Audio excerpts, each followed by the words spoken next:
And we are back for episode 19 of the Backroad Banter Podcast, here with Justin Emerson and Wyatt Helmick. We do appreciate you guys being here for another couple hour wasteful episodes of, well, who knows what we're going to get into, honestly. So we'll just take it as we go.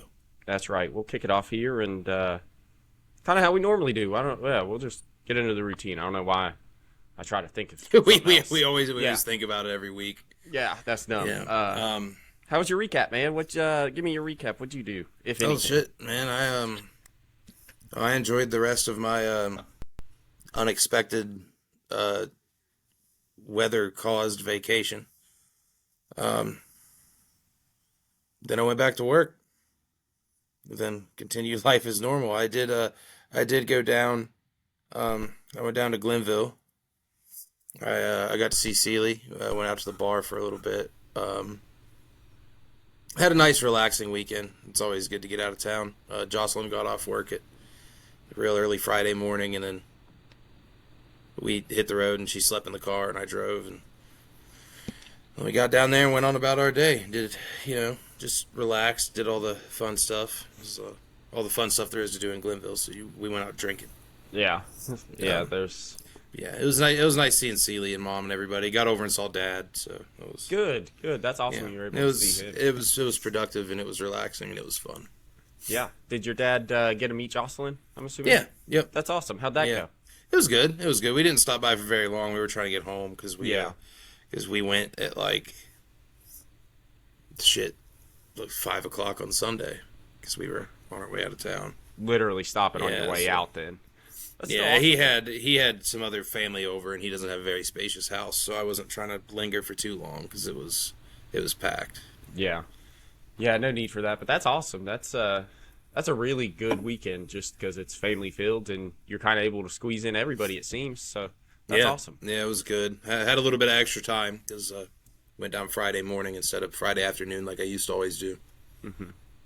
It was. How did you get to spend some good time with your mom there? I know you're not able to come in for Mother's Day next weekend. Yeah, we did our Mother's Day stuff, and I guess it was just a meal at the house. But yeah, we got dinner and stuff. It was not much going on, but it was. Yeah. No, dude, that's awesome. I've just because this week is Mother's Day. If you were to, you could probably do it with AI. Type in what's the most.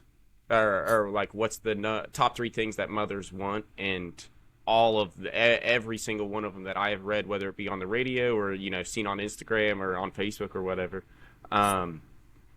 they all say that more than anything, it doesn't matter what you buy them. It's if you can call your mom once a week, that makes the biggest impact in their life. And it talked about just spending quality time with them for Mother's Day, and so that's awesome. I'm really glad you were able to do that. I'm glad your mom got to enjoy you guys coming down. Yeah, hung out with the folks and the cats, and went up and freshened up the old pet grave site from over the years. Went and cut the grass up there and shit, put up new fence and stuff. So I got awesome. Yeah, got some things done at least. Nothing too eventful, but it was time away out of town that was relaxing and then still productive and fun and shit. So that's awesome. Full package. That's a great week out of town. That's a great weekend in Glenville, honestly, just because it doesn't seem like you were really bored any of the time you were here. Yeah, no. It was just, it was either just, much needed relaxation, or it was, I guess that's what most of it was, really. It was just a break. It's just a little break. I haven't been down in a little bit, so. Yeah. I haven't been down at all since I started that new work schedule, so it was good to finally get down and get a little break from that. Yeah, it's nice that you. I know it sucks for you monetarily for this week's pay, but it's nice that you were able to enjoy a little bit extra time down here as well. Yeah. I had a little bit of vacation time, so it's not a total. Good. Yeah, not a total shot, but that's me and your mom were talking about that there when she was cutting my hair. That's what I was worried about, was I didn't know how your job does it. Me and your mom was wondering if they were going to call you in on the weekend, if they were how they were going to do it with. Well, they gave me the option because I was scheduled off for the weekend, but they gave me the option to come in and make up some hours. Like I was scheduled off Friday through Sunday, but I told him I was like, no, I have to work Mother's Day weekends, so I'm like, I can't work this weekend because I got to do my Mother's Day shit at some point. Yeah. So yeah. Well, that's good. At least they gave you that. Yeah, option, they gave me the option. Yeah, I just couldn't do it. I felt like if I couldn't be in for Mother's Day, like I had to be in for this past weekend. So yeah, just take the hit there and do what I should do and not. And you're back to a regular work schedule now, so you'll recoup just fine off that. Well, good. Let's see. Oh, actually, I had a really eventful weekend now that I think about it, or just week in general. I guess we'll just start with Friday. Friday, I had worked I had to work that night, and I worked wasn't the honor band concert, because that was Saturday, but it was like some sort of concert going on within fine arts, That was awesome. I just want to speak on it because I know you at least know who he is. Dr. Bone within Learning Resources. My cousin went there to that thing. She stayed with us. Bailey stayed with us Friday night because she went to that thing. Yeah. Yes, I didn't. I said Learning Resources. Right. Yeah, so I got to see Bailey too, and my grandma. Yeah, I forgot about that. I forgot to mention that. Yeah, I saw pretty much everybody. Yeah. Yeah, I covered all my bases. I didn't see Logan. He was off at one of his buddies' houses or something. Oh, I had talked to. I was talking to your mom about that. She told me I was telling her that I had to work all that stuff, and I was kind of trying to look for Bailey, but I haven't actually seen her since she was younger. And also, I've worked there for over a year now, and that was by far the most packed that I've ever seen that auditorium. There was very few seats open. But back to the Dr. Bone thing, they did a special presentation for him at the intermission where faculty members, previous students, colleagues from all over the place came into Glenville and sung a special song for him because he was a finalist for West Virginia Professor of the Year, Teacher of the Year for Higher Education. And it was just really cool to see the impact. And for me personally, I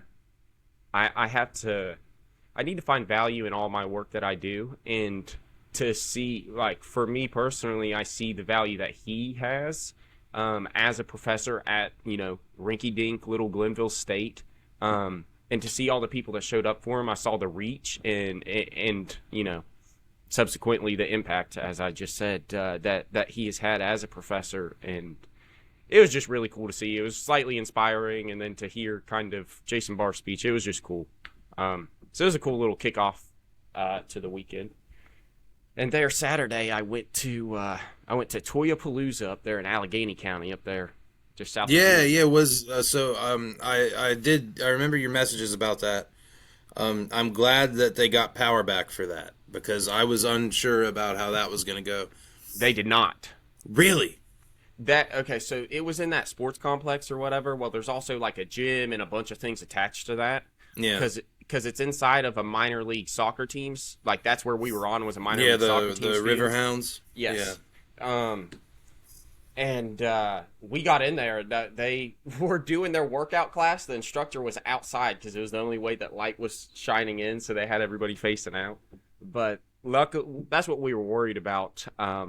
There were a couple vendors that ended up dropping out, apparently, and I'd say it probably hurt them in terms of, the regular people coming in. There probably wasn't as much.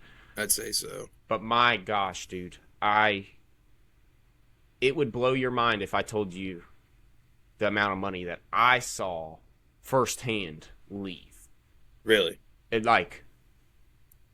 I saw over $30,000 worth of transactions done on toys, and that's while I was walking in and out. The people because I went in probably 6 times. I had to go to the truck to drop off stuff because we were just buying so much. But I'll just go to I'll get into that here in a second. I overall did very, very good at the show overall. My biggest purchases were the Batman, Batwing, and Whirly Bat because I collect those superpower things, so I have a bunch of those. But my most excited thing that I got was I have a lot because the Hot Wheels are sick, but was that Thunder Bike that I sent you there because I had so many of those Power Rangers Thunder Bikes, dude, and whenever I saw that brand new in the package right there, I waited all day long. We were there for the entire from 9:30 until 4. So we were there for 6.5 hours, and I waited till the very end, and right whenever it was closing down, I went over and I was able to talk them down on that, and just awesome. Just made me really excited. So, blowing up a lot of toys. I got them all packed away now, luckily, but just a great weekend. Just a great Saturday. Had some good food, some good times. Oh, yeah, man. Well, that's good. Yeah, it was good. They're, I guess, Sunday. I guess I did do shit Sunday. Sunday, I just should mention it because, well, if I ever rewatch this, I want to remember this. Sunday, I went golfing with my grandpa and my uncles, my Uncle Clay and my Uncle Billy, up at a country club in Fairmont. And it was awesome. It was really nice to just be out there with them, making some memories, especially with, how busy I've been in the past few years. I haven't been able to be as present, with my extended family. So to just get out there and spend 4 or 5 hours together hitting some golf balls around, and, none of us are good, but, man, it was just a lot of fun. So it was cool, and led me into this week, which unfortunately I'm a little sick, but getting through graduation, and then I'm hitting summertime, man, so I'm excited. Yeah, hell yeah. Yeah, I was scared whenever I went in last weekend because I was thinking, we went out, and I was like, man, I wonder if the place is gonna be packed. I wonder if the college is in or not. And I thought about the time of year. I said, oh no. I said, what if it's graduation weekend? Oh yeah, then you would have been screwed. Yeah, you picked the right weekend. Actually, that's funny. Yeah, there were a lot of people that just showed up for like 15 minutes to watch the Kentucky Derby, and they left. That's so dumb. Like, not a lot of people, but, like, for that bar, a good handful of people. They showed up. It doesn't matter if there was one person that showed up just to watch that and then leave. That's stupid. Like, there was probably, like, 4, 5 out of the 8 people there, counting us too. Well, if they left, they lost their money on it. So there was one guy that I'm pretty sure showed up for it, and then he just stuck around after for a little bit. But yeah. There was a couple, and then I think I think it was 2 couples. I think 2 couples came in, watched the thing. They came in, like, separately, watched the thing, left. Yeah. Had one drink apiece. Yeah. Well, I want to say something on that, but with you putting it like that I don't know. I guess that's similar to some. I wouldn't stay for 15 minutes. I was thinking like a basketball game or a football game. Like I'd go specifically for like, oh, dude, it's the last half. Let's run out to the bar for the last half of this game and just, you know what I mean? Yeah, no, it was just the lap around the track. That's so stupid. Yeah, like they showed up for the preparation events, like the lead up to it.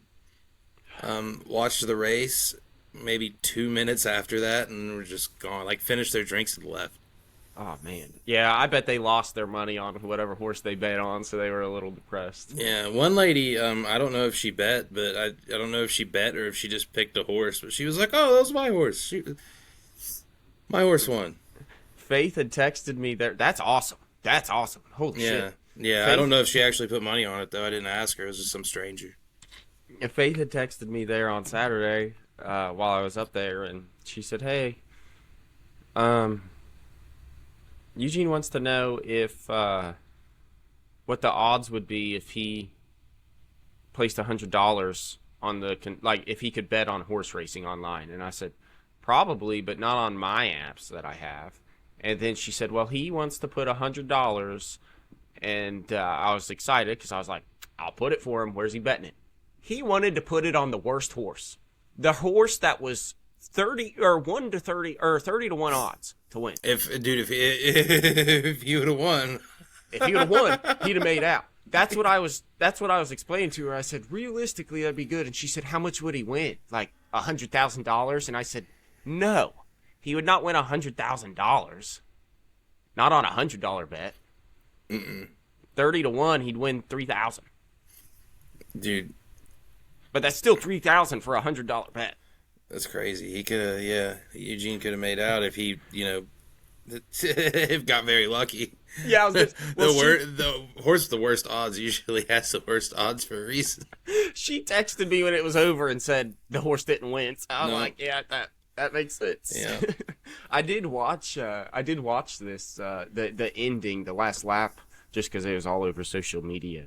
That was a crazy comeback for that the horse that did win though. That was crazy, dude. Yeah, I forget it. I forget its name. I was watching. I was able to watch one video of the guy that owns the horse that was doing it, and he was way more calm than I would have been if my horse just won the Kentucky Derby.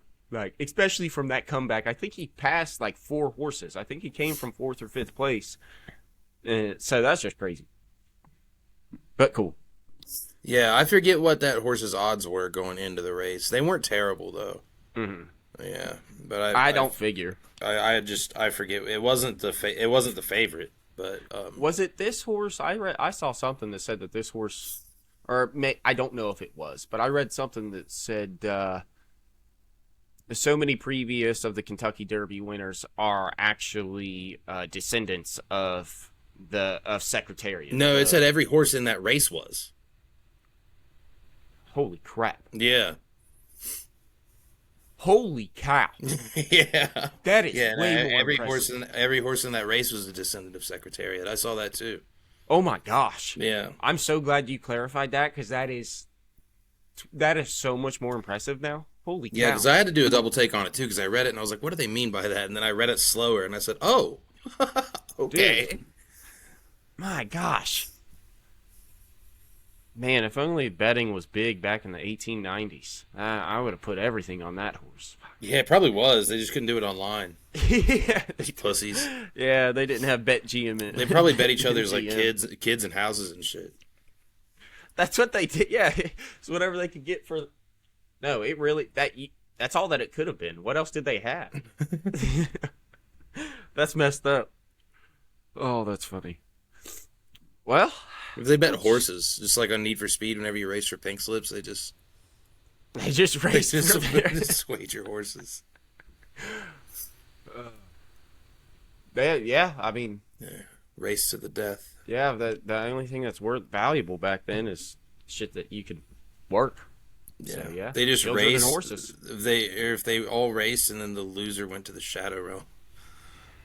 Fucking Yu-Gi-Oh. If that's how it goes down, that would also make sense. Why horse races, man? I mean, we don't know. It was before the internet, so yeah, we don't know what these guys were rocking with. I think they lost all the video cameras from the recordings of back then because I know that they had some of the races filmed. It was a little grainy because of the time period, but it was still you could still tell. So I think it's similar to the Apollo 11 moon landing. They just lost all the files. We just couldn't find them. So, well, with there, we can transition to just about whatever. I don't have any of my notes, so I'm trying to think. We can go into sports. I got some not sports probably. I don't know. Yeah, no, I got a couple sports things. I got a couple Pittsburgh sports things just right off rip. One of them I want to jump on real hard early. I don't know why the Steelers do this shit to me. I don't know why they do this shit to all of us. They traded George Pickens this morning. By the time this comes out, it'll be a couple days ago, but real time this morning, I woke up to it. Yeah. I woke up, I checked my phone, and it was like my one notification. So it was, I was not too thrilled about that. I'm not too thrilled about it for a few reasons. I don't think we got a ton back. I mean, we got a 3rd round pick next year. But then other than that, I think we got a 5th or a 7th or some shit. We traded away George Pickens, and my biggest problem with that is this is the one time that they didn't draft a wide receiver. That's where my mind went with it was you don't have a replacement for the guy that you just got rid of. See, now, like the George Pickens trade wouldn't have surprised me had they drafted a wide receiver. I remember when they brought in DK, my first thought was, oh, Pickens is out of here. Mm-hmm. My first thought was, like, they're going to try to trade George Pickens, like, immediately. And then they didn't trade him immediately. And then I kind of thought they were going to keep him. And then they got all the way through the draft, didn't pick a wide receiver. I thought they were definitely going to fucking keep him. And then they didn't keep him. Yeah. So I thought that was a bit weird. I don't know what the hell they're doing. Well, I'm also butthurt about it just because they can send him to the Cowboys, and Yeah. I just like the Cowboys. And honestly, I like how temperamental he is. I don't want that temperamentalness on the Cowboys because I want him to be a bully for us. Like, Yeah, no, unless he gets himself suspended or something. I don't know. well, that will, and I bet that will happen. That's gonna, yeah. I thought maybe they just traded him because him and DK would be fighting each other every fucking practice. I actually feel like they would be the guys hyping each other up. I feel like they would be like fighting everybody else. Yeah, I feel like they would be best friends. They'd be like, all right, you know what the actual thing is? It's us two versus. I bet they have the 1,000 men versus a gorilla. I bet they talk about just them two versus a gorilla and talk about how they would fuck it up. Yeah. They said, man, you give me some pads and I'll fuck that thing up. I'm telling you. They just need some pads and some cleats, and they're going at it. Like, I got that. Now, I'm going to add into that debate. I wonder if Henry Ruggs could do it with a car. Oh. He could solo it with a car, probably. Yeah, you think so? Well, his track record... One gorilla versus Henry Ruggs in one car? His track record, to me, proves... Or it doesn't prove, but it kind of, like, leans more towards... It's going to happen. Yeah. He's going to succeed. He's really good at... I almost... Death by car. He's good. Yeah. He's just... Yeah. He's batting 1,000 so far. He's 1 for 1, yeah. I saw it's funny you mentioned him. I saw something that said that he is trying to appeal his case because he could get out in 3 years, and he's keeping in shape, just in case he, gets out and then they want him back. The NFL wants him back. Yeah, I mean, it worked for Michael Vick. He didn't kill somebody with a car, but yeah, his was a little less damaging. Long term. I think it's crazy that Plexico Burress. I'm glad he got to come back for a little bit, but I think it's crazy that Plexico Burress went to jail for a while because he shot himself in the leg in like a nightclub or some shit. Do you remember that? I don't. His old Steelers wide receiver, and then he went somewhere else. Maybe the Giants or something like that. I don't remember. It was whenever we were kids. And then he went out to a nightclub. He had a gun. He shot himself in the leg, like on accident. Shit. On accident, and he went to jail. Because he had like an unregistered weapon in a fucking nightclub or some shit. Okay, that is so funny. You get caught on a freaking technicality. Oh my gosh. Let me look up the details for that because I might be. That's too funny, dude. Yeah, he served 22 months in prison after pleaded guilty to gun possession charges in 2009. Yeah. That is crazy.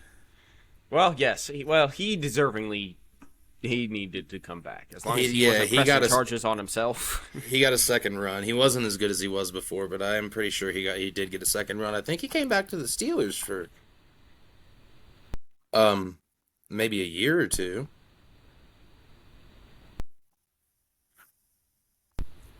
Honestly, as long as he just came back, for me personally, as a professional athlete, especially whenever you go through a setback such as that, which is, in most cases, something that you can't recover from, is a federal arrest or a federal, charge. Yeah, he ended his career with the Steelers, started and finished his career with the Steelers. 2013 was his last season. 2009 was when he went to jail. Played for the Jets in 2011, the Steelers in 12 and 13, and then retired. Dude, he sounds familiar, but for some reason I'm just blanking on him.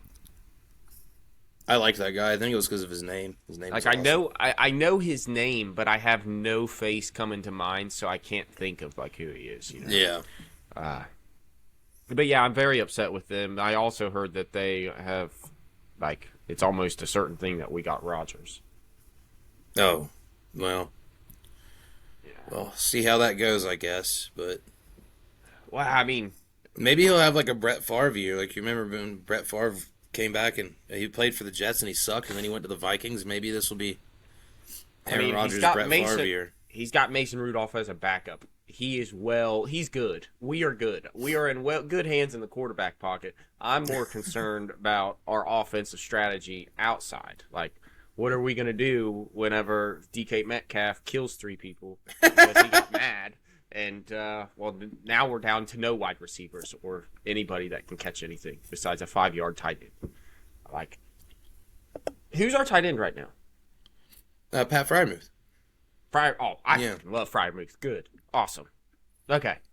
Well, I'm good with him, actually. He's a dude. We have really good tight ends. Tight ends are really solid around the league. Now that I'm thinking about it, a lot of the tight ends are just good.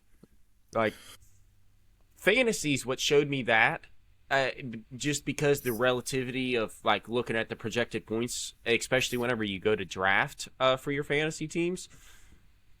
A lot of tight ends are like, it seems like every team has a really solid tight end, at least point scoring wise.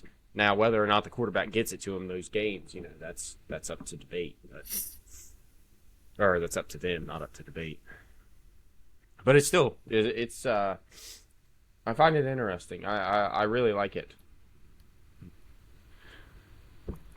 Okay, yeah, we got Robert Woods. That's who we got. I was trying to remember who we just got at wide receiver.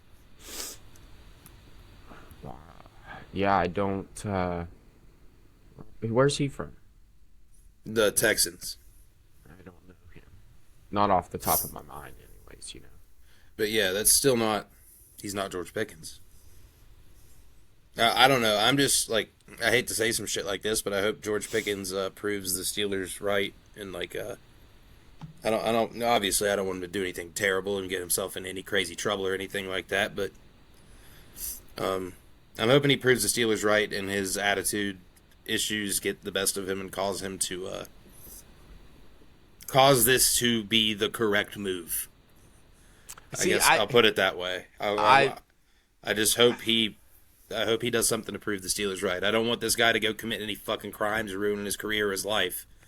But I don't know, get in a fight or something. Get suspended a couple games. You know what I mean? Like, easy shit. Get in a couple fights. Get suspended for a few fights. Get fined $200,000, enough to like make him realize like, oh, there are consequences to these actions. Yeah, like fight a couple of teammates. Like punch Dak Prescott in the fucking nose.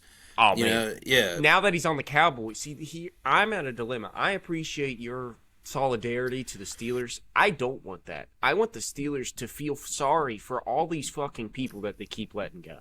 I like him, and I'm tired of having fucking jerseys that don't work. Like, did you have a George Pickens jersey too? I'm pretty sure I have a George Pickens jersey.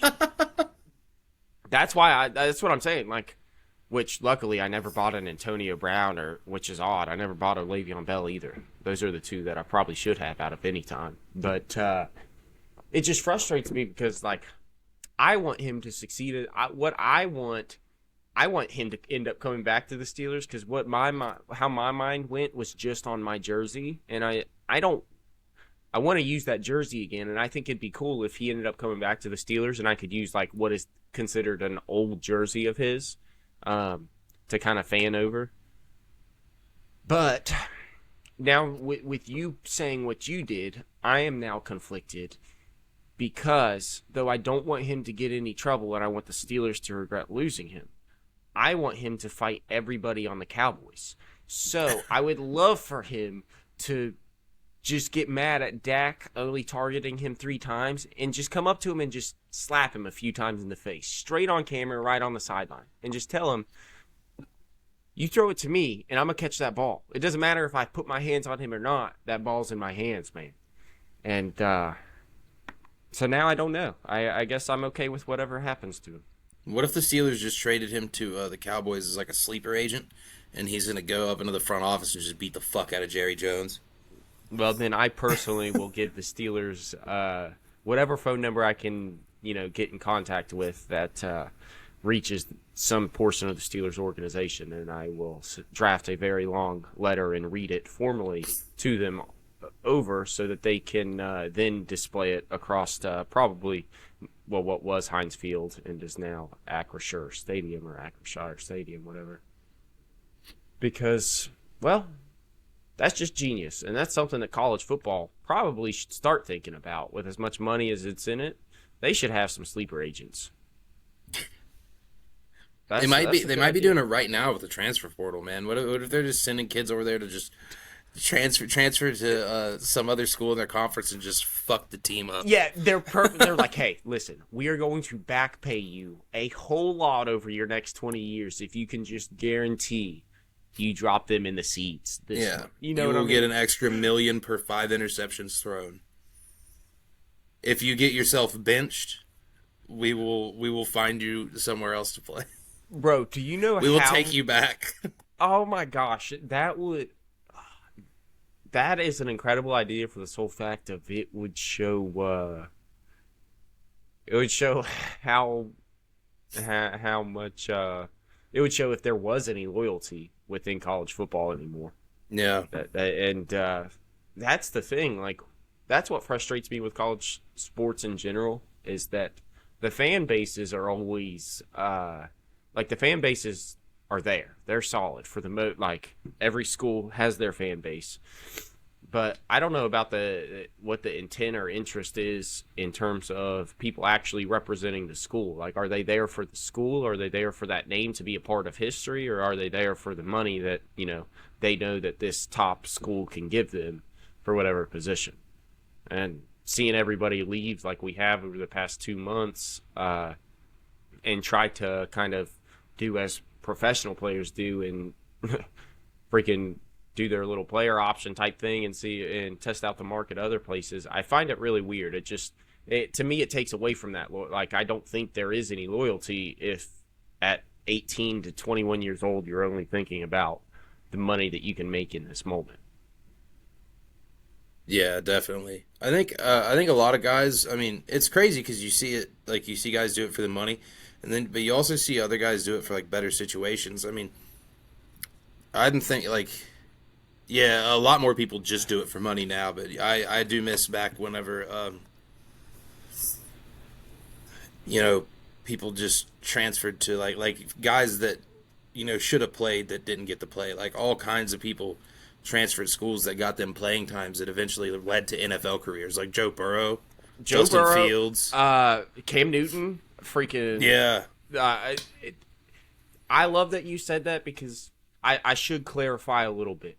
In terms of what is posted on all sports pages, the only thing that is portrayed is the idea of money is what these athletes are about. Now, I'm sure 80% of them actually are about, whatever is best for them in their career or their future, their schooling, whatever it may be. But so it definitely is more of just the tip scale towards the top athletes that can make the money. They're the only ones getting the press coverage on it. Yeah. So I should not.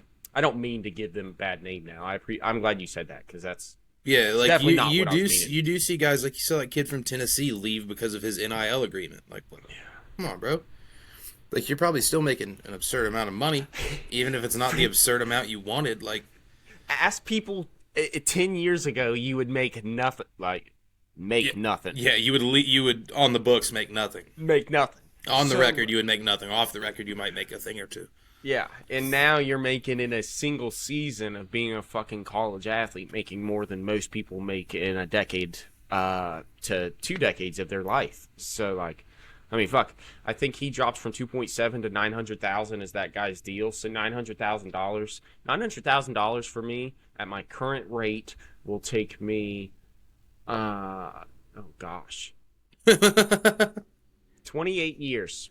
To make just over $900,000. No, it'll take me like 27 years because I got to factor in the few little bumps. So it would take me 27 years to make $1 million at my current pay scale, or 900,000 at my current pay scale. Dude, you got it good. Plus, here's the best thing with college athletes, especially D1: food, clothing, transportation, everything is covered for you for the most part.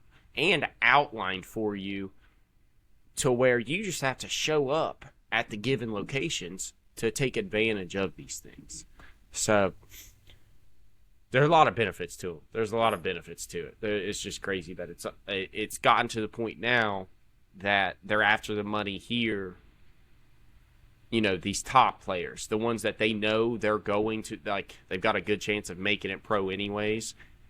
I understand if it's the average player that, especially for D2 schools and below that, really generate some attention to them. I understand them getting recognition and a piece of it, but I just feel like it's just the emphasis are too much on what school can pay me instead of what school do I have the best chance to win a national championship at. Yeah. Which, like, in my opinion, even as somebody that's not I'm not a college football fan, or I'm not even close to as much of a college football fan as I am a pro, and I find the value of a national championship more important than a Super Bowl. Like, I think it's cooler. I think it's much more select, and I think that, like, the brotherhood that comes along with a college team winning a national championship, it's just, I don't know. An outside perspective, I have it up there on, like, a hierarchy. So, yeah, I mean, I think it's harder to do unless you play for a select few schools. Like, it's statistically much harder to do. You know, like a lower percentage of D1 football teams have won a national championship than NFL teams have won a Super Bowl, because most teams have won a Super Bowl, or at least been to one. I think there's only 4 teams that haven't been to one. dang, And then out of the teams that have been, I think there's not very many teams that have been to and haven't won one. It might be another 4. Yeah. I might be wrong. I'd have to look up that other one, But yeah, that's so looking at it statistically, it is just literally more difficult to do, and therefore should have a little more praise associated to those. And it's also like you don't have as much of a window. Like, you don't get to build these guys for their whole entire careers. You get 4 years. Max 4 years. That's the craziest thing. And I mean, a lot of the times, especially now, you see them, they're leaving, so you may have 2 years with a guy before they either they either enter the portal or they try to enter the draft. So, wild. I don't know. But talking about college football there, dude, did you see that West Virginia is debuting some throwback uniforms this year? No. Oh, gosh, dude, you should look them up. I just sent you a picture of one that was on Instagram. They are awesome. They're a Holy shit. Yeah, they're a nod to WVU's 1965 uniforms with gold helmets and a nice freaking bright blue decal of West Virginia. Dude, the helmet's really cool, but I'm not a fan of the jerseys because they look like Notre Dame. They do. The only reason I actually like the jerseys, the only reason I don't, is because that gold doesn't match their helmet. Yeah. And I'm somebody, like, I just nitpicky about that. But overall, I find it cool, and I like that West Virginia is doing a little something. Yeah. So that's cool. Just wanted to throw that in there. It is good to see. Yeah, dude. I'm gonna shift over to I'm gonna bitch about some more Pittsburgh sports, an even sadder state of affairs. Oh, what's that? The Pirates, man. I don't even know. 12-26. They're not the worst team in baseball. The Rockies have that locked up tight. The Rockies are going to lose a fucking. What are they? They are 6-28. No way. The Rockies are going to lose an infinite amount of games this year. They're going to somehow lose more games than they play. 6-28. Yeah, but the Pirates are also doing rough, man. And it's not only the Pirates are doing rough. Attendance is shitty. I think I might have talked about it last week. If I didn't. Because I forget what week it was. All my days blend together. But I know there was a game, a Friday night game at home. 12,000 people were at. That's it. Like, max capacity is like 37 or 38 or something. 12,000 people on a Friday night game. We of course had that guy that fell over top of the rail and damn near ended his own life falling over top of that rail. Drunk as hell. That guy is a dummy, and I don't feel sorry for him because I've seen too many videos, and, like, he was excited, but he's also a dummy. Yeah, well, I think there's a part of that, too. Like, what are the fucking... So, I saw one thing, it was on Reddit, I think, and it was somebody said he was sitting behind him. And he was like, yeah, this guy was like, he was very drunk. He, like, poured a beer over his head and ripped his shirt off the inning before the fall. And I'm just like, dude, whenever you're at a Pirates game and the Pirates are as bad as they are, and it's this point in the season, it's not playoff time. It's May. We're out of it. We're one of the worst teams in baseball. It's fucking Tuesday night, Wednesday night, whatever it was. Like, if your buddy is that drunk, like, I get it in the playoffs, I guess, man. Like, if it's playoff baseball in Pittsburgh and, you're getting drunk, ripping your shirt off, pouring beer all over yourself, I'll give you a pass. It's playoff baseball. But, like, early May, first week of May, we're terrible. You're dumping beer all over yourself and ripping your shirt off. Like, if you're one of that guy's friends, you're like, hey, dude, like, I think we should leave.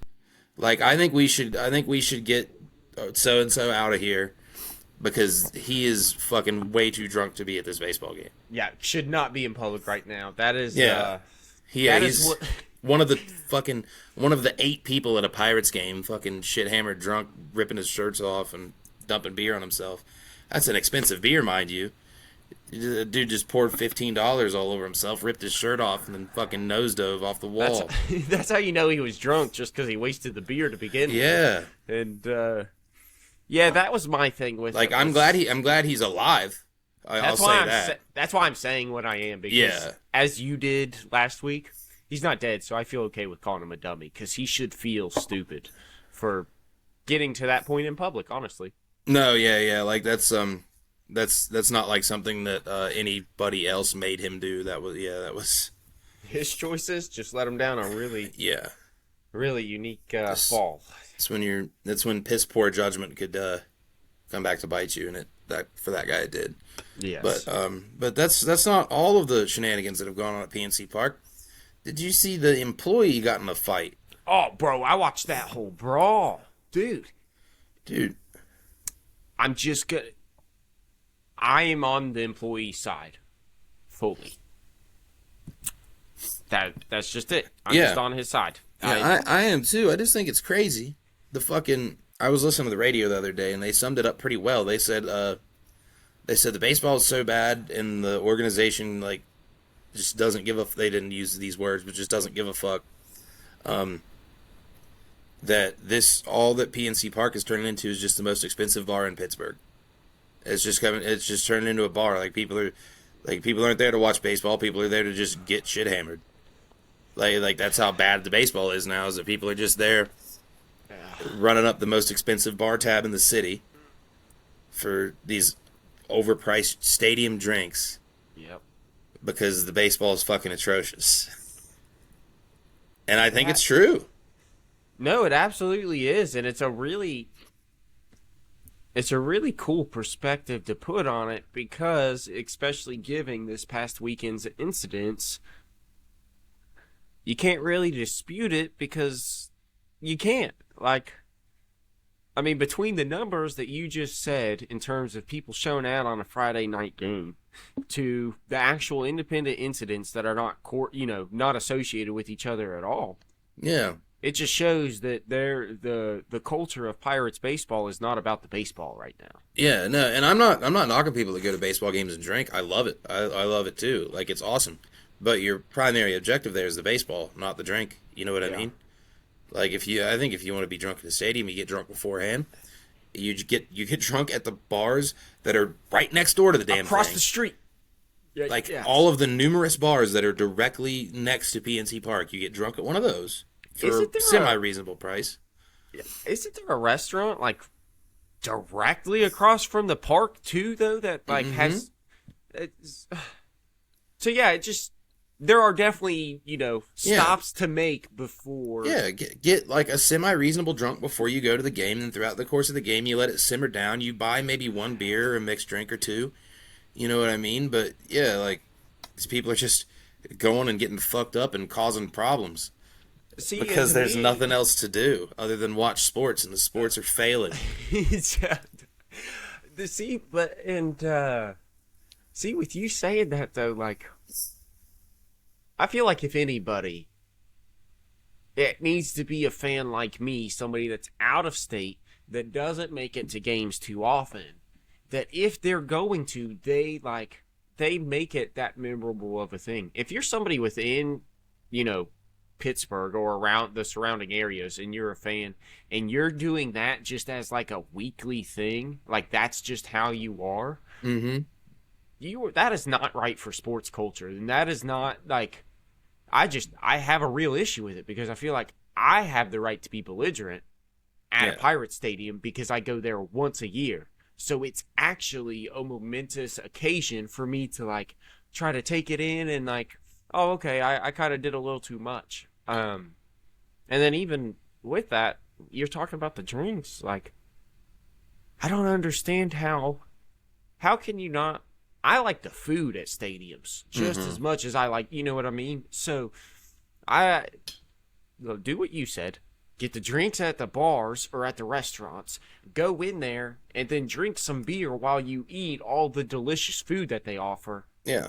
And the food's still cheaper than the beer or that, your mixed drinks. So like you actually come out on top every way around.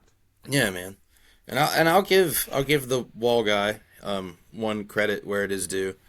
If you are going to get too drunk and do something stupid, at least you're not the prick that's going around starting shit with stadium employees. It's like I have no sympathy for that guy. I mean, nothing bad happened to that guy, but had that guy gotten his ass whooped, I guess he got belted. I guess he did kind of get his ass whooped. I was gonna say I have to give that's what I'll need a little clarification because I know you probably know a little more on the story or a little more in the details than I do on the story. But so I watched the video, and before he took off his belt and decided, you know what, this guy has not been spanked enough as a child. I'm gonna teach him what his mom needed to.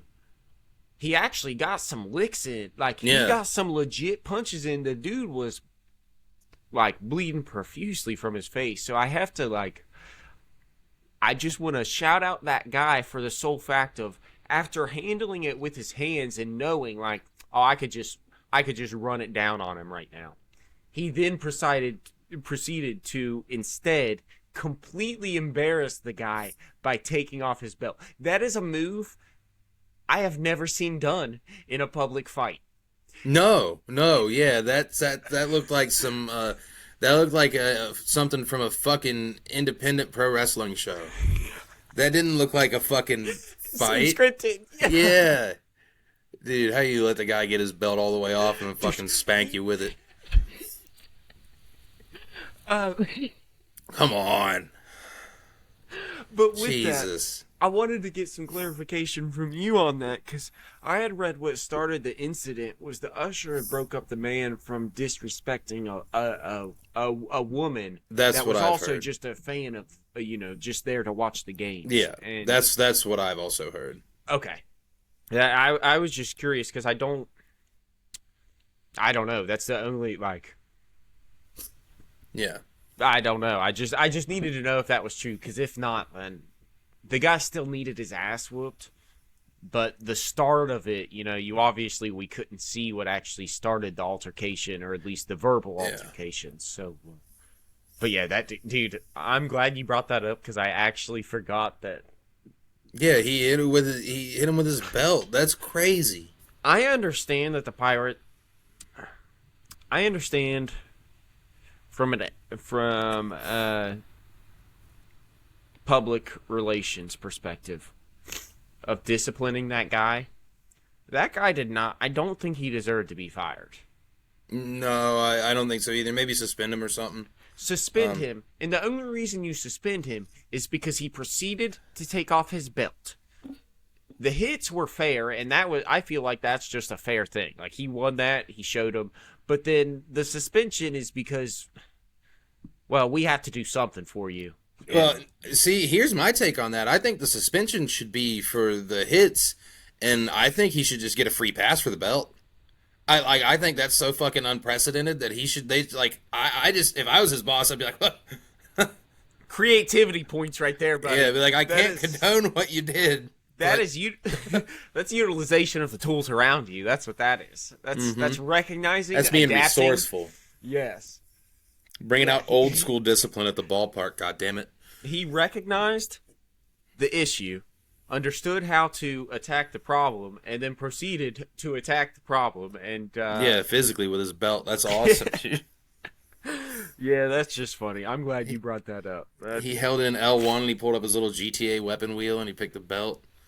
So you know what? Whoever that guy is, you are my shout out of the week because you are the highlight of Pirate baseball this season.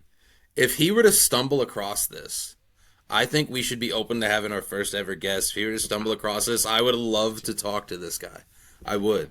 You know how cool that 30-minute interval would be? He would. Yeah.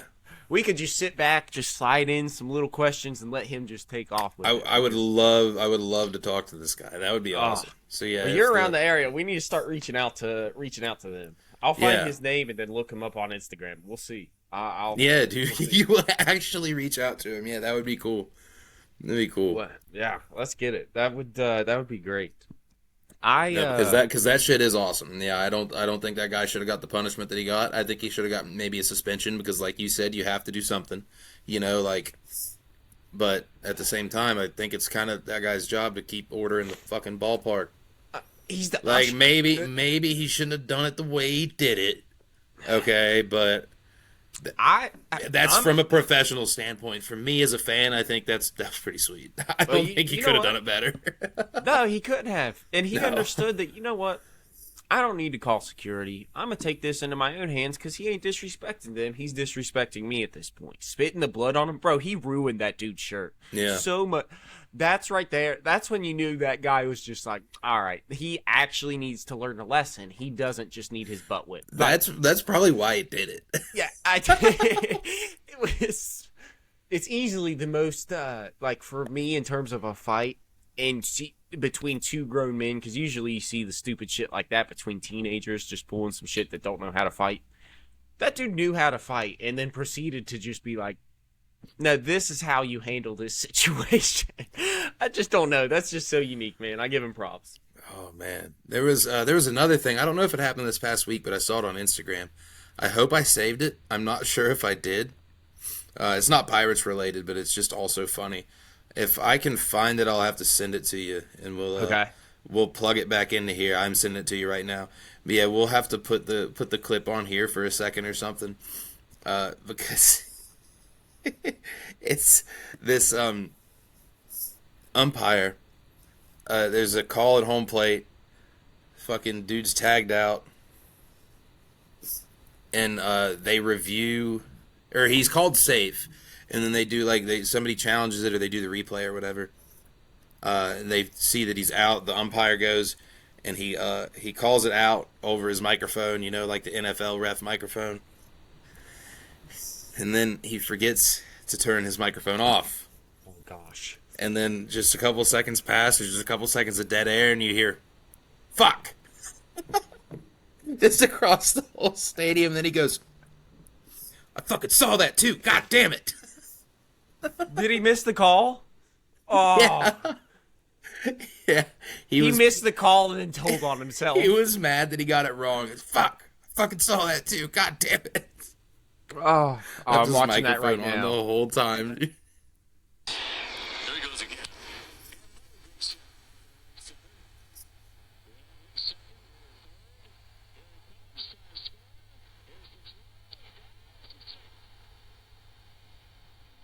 First of all, that was close, though. Yeah.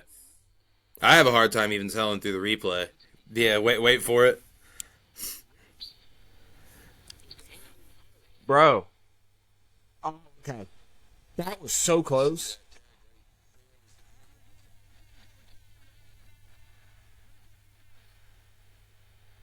Hold on.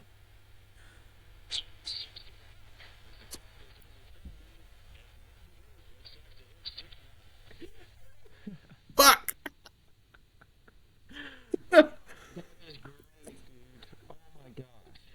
I love the pause. It's just a big, long pause. That's all that is. They're humans too, and they make mistakes. But honestly, that is one that is completely understandable. That is one of the closest ones to be disputed, and that was really close. I like it. I actually admire it. Like why? Because he was upset that he did his job wrong on a bang play like that. That's how it should be. I'm actually a big fan of that because he was pissed off that he fucked up this important play at the plate. And they had to review it. Even though it was the hardest fucking call to make. Like, I couldn't tell with the replay. I had to watch replay a couple times. Here's the biggest thing. Even with the replay, we've got 3 camera angles. That dude had one viewpoint that was not on the inside. He was on the outside. So, yeah, completely on him. I like that you said that. Yeah. There, just kind of commenting on him doing that because well, one, him yelling at himself in that moment shows how much he cares about about what he does. But yeah, like he wants to call the game right. Like I like that shit. Yeah. The fact that it's a viral moment now, this dude's not gonna let. Yeah, he's actually. I bet more than like, oh, dude, you missed a call. I bet he's getting people like you that are like, thanks for showing some humanity inside the game of baseball. Thanks for showing that you care, man. That's good. Some appreciation for it. That's baseball happens so much, so frequently. There's so many games every day that it like has just the most potential to have the most human moments. You know what I mean? Like there's just so many games always going on. There's always the potential for some bullshit to happen. That's why I remember as a kid, dude, watching it's like SportsCenter Top 10. It was always my favorite during baseball season because it was a new top 10 every damn day. And literally a new top 10 in terms of what you could imagine was actually going to be happening that specific day. Yeah. SportsCenter Top 10, dude. I think that we have to find a way to bring that, at least maybe if it be specific plays or players that were done, or like especially that era of SportsCenter with the ads. Maybe we do like our top favorite ads from that era of SportsCenter. That shit was that was just legendary. Yeah, that stuff is, you couldn't beat that, man. That thinking back on it, that was the best thing for me. That flash, dude. I got so much appreciation for you right now for bringing that up because I just flashed back to a childhood memory. Like, well, because of where my parents lived. Like every morning that I would get on the bus, I would walk over to my Aunt Patty's and we'd be there from 6:10 to 6:30. Just sitting there. And there was that portion of time where Andy had just gotten out of the military and was living with them. Yeah. Every morning Andy was up when we got there. And so for 3 years, it was literally nothing but 6 in the morning watching SportsCenter's like fresh top plays from last night. And dude, that's just so cool reminiscing and thinking on that right now. I would watch SportsCenter before school too, especially right when I first moved to Glenville. Because my old place that I lived was the middle of nowhere, so I had to get up like at the ass crack of dawn to catch. I had to get up before dawn to catch the bus. Yep. And then I moved to Glenville, and I was in the middle of town. I had a fucking 5-minute. Like my mom drove me to school 90% of the time because it was so close. So like I was still stuck in the groove of getting up extra early. And so I would still get up extra early, and I'd be ready. And I'm like, shit, what do I do now? I guess I just watch SportsCenter. Dude, especially because that was right when I started playing football too. So that was when I really gave a shit. But right whenever football season starts, Major League Baseball is still going on. Yeah. So I'm sitting there watching the top 10. And I'm seeing all these baseball plays, and I do it the next morning. I'm like, whoa, these are completely different. Like these are all different plays than they were yesterday. This is crazy. Yeah, dude, that's awesome. Man. That's an era in sports television that is unmatched in my opinion. Just because I feel like, just as we both just specifically said 2 memories that popped in our mind instantly, I feel like everybody has those sort of experiences. That was an athlete at all, or at least cared about sports at all growing up. Because it was just so impactful. Like the television, that's when sports covered sports. They told you what was happening, what was going on with the players. They didn't tell you, opinions on what the players are thinking or what they're wearing or who they're sleeping with or. Dude, no, you know what? That is what they are wearing is my biggest fucking issue with sport. That's all they care about are pregame and post. Like. Yeah. Oh my gosh, that's a good example. It's a lot of sports is just a big vanity project now, dude. It's just who can look cooler, who can look the most marketable. It's just a big commercial. Every Sunday is a mini Met Gala. Like, it's them showing up. That's it's actually funny. I was going to bring it up. I know that the Met Gala is. First of all, it was started as a fundraiser for the New York Museum of Art, or Yes. the art museum, the Yeah. art department of the New York. That's So, right. so it was started as a fundraiser for that, and so my frustration with it is it has transitioned to where it is not a fundraiser; it is a simple. You have to be invited. So, starting in whenever it was started, I believe it was something like $75 to $85 for a ticket or for a table. Now the average price is $75,000 for a table. To get those tables, you can't get those tables. They are sold privately to fashion designers, fashion companies, big corporations like that, and then those corporations give tickets out to all of these athletes. I have no issue with athletes, pursuing their own interests outside of it. But what is the purpose of this thing other than exactly what you were just saying, kind of how it's transitioned with their shows on Sunday of just, flashing clothes and flashing jewelry? Like, I guess I want to know, like, or I'm just curious. I don't know if is it still a fundraiser? Does the money still go there? How much of it actually is attributed or donated to the art department of the museum? And then also, I have an issue with it because athletes are just like, that's all that I saw at the Met Gala was athletes, and it's crazy. Yeah, there were a couple other celebrities there. I saw some celebrities, but I guess it's because the pages that I follow probably on social media. So I'm definitely just that I'm in a niche of followers. But LeBron James got hurt and didn't go, so his wife went. Well, see, that's another thing that pisses me off. I did not need to know that. Right? Who Yeah. gives It, a like fuck? when I heard that, I'm like, okay. Why are they? That's something that he tweeted himself. Why are It was, you yeah. posting something that he tweeted on 20? It's just frustrating to me that it just it takes away from the essence of what was sports television in the mid 2000s. Yeah. Well, I think this is a good transition into the actual sport of basketball. I think this is a good time to talk about another sad state of affairs that was originally looking pretty damn good. now it's not. The Cavaliers are down 0-2 to the Pacers. They're going to Indy. They lost the two home games to start the series. Yeah. They're going to Indy. Everybody else has either only played game one or is currently playing game two, which would be the Knicks and the Celtics. They got a minute left. The Knicks are up 3. See, that's another thing that this second round has surprised me early, brother. I can just say that. Yeah, the road teams won. All 4 road teams won game one. That was, I think they said that was the first time that ever happened, wasn't it?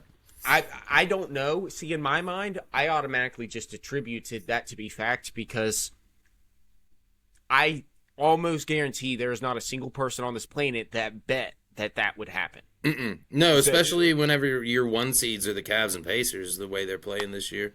Yeah, the Cavs and Or the Cavs and Thunder. Cavs and Thunder, Yeah. sorry. Yeah, the Cavs and Pacers is the matchup. But yeah, the Pacers are just beating the Cavs. Now, granted, the Cavs hung in there last game. They didn't have Garland. They didn't have Defensive Player of the Year Mobley. So that'll fuck up some things. But now we're going on the road, already down 2. It's not looking good. No. But fortunately, we're not dealing with the Knicks or the Celtics yet. So there's a chance. Well, my other thing is too, after watching, because I haven't watched any of the games, I don't have the ability to. So I haven't watched any of the games, but I've watched a lot of the games, after the game, a lot of what has happened, at least the highlights. And Pacers are just good, bro. They're a good team. Yeah, they're just a good, solid, all-around basketball team. And Tyrese Halliburton's pretty good. Yeah, I can't. Like I said, I didn't watch the games, so I don't actually, I can't really nitpick with what the Cavs have done, but the Pacers have just impressed me, dude. And the Cavs don't have LeBron on them for the first time against the Pacers, so it's not like they have, that kryptonite for them. Yeah, but now I guess my predictions are about to change. I'm not sure. I'm not sure if the Cavs are making it through this series, and if they do, I'm not sure if they handle whoever comes out of that New York Boston series. They're showing a little bit of weakness. I hate to bail on them so soon, but this is aside from this is as manageable as it's going to get for them. Like the Pacers, you know what I mean? That's the easiest series they would have had. That's the easiest series they would have had left. Yep. Yeah, looking at everybody left, bro. Even if they come back, even if they come back, and even if they manage to squeak out, they're dealing with either the Knicks or the Celtics next. And then in the finals, I would assume they're dealing with the winner of Denver and OKC.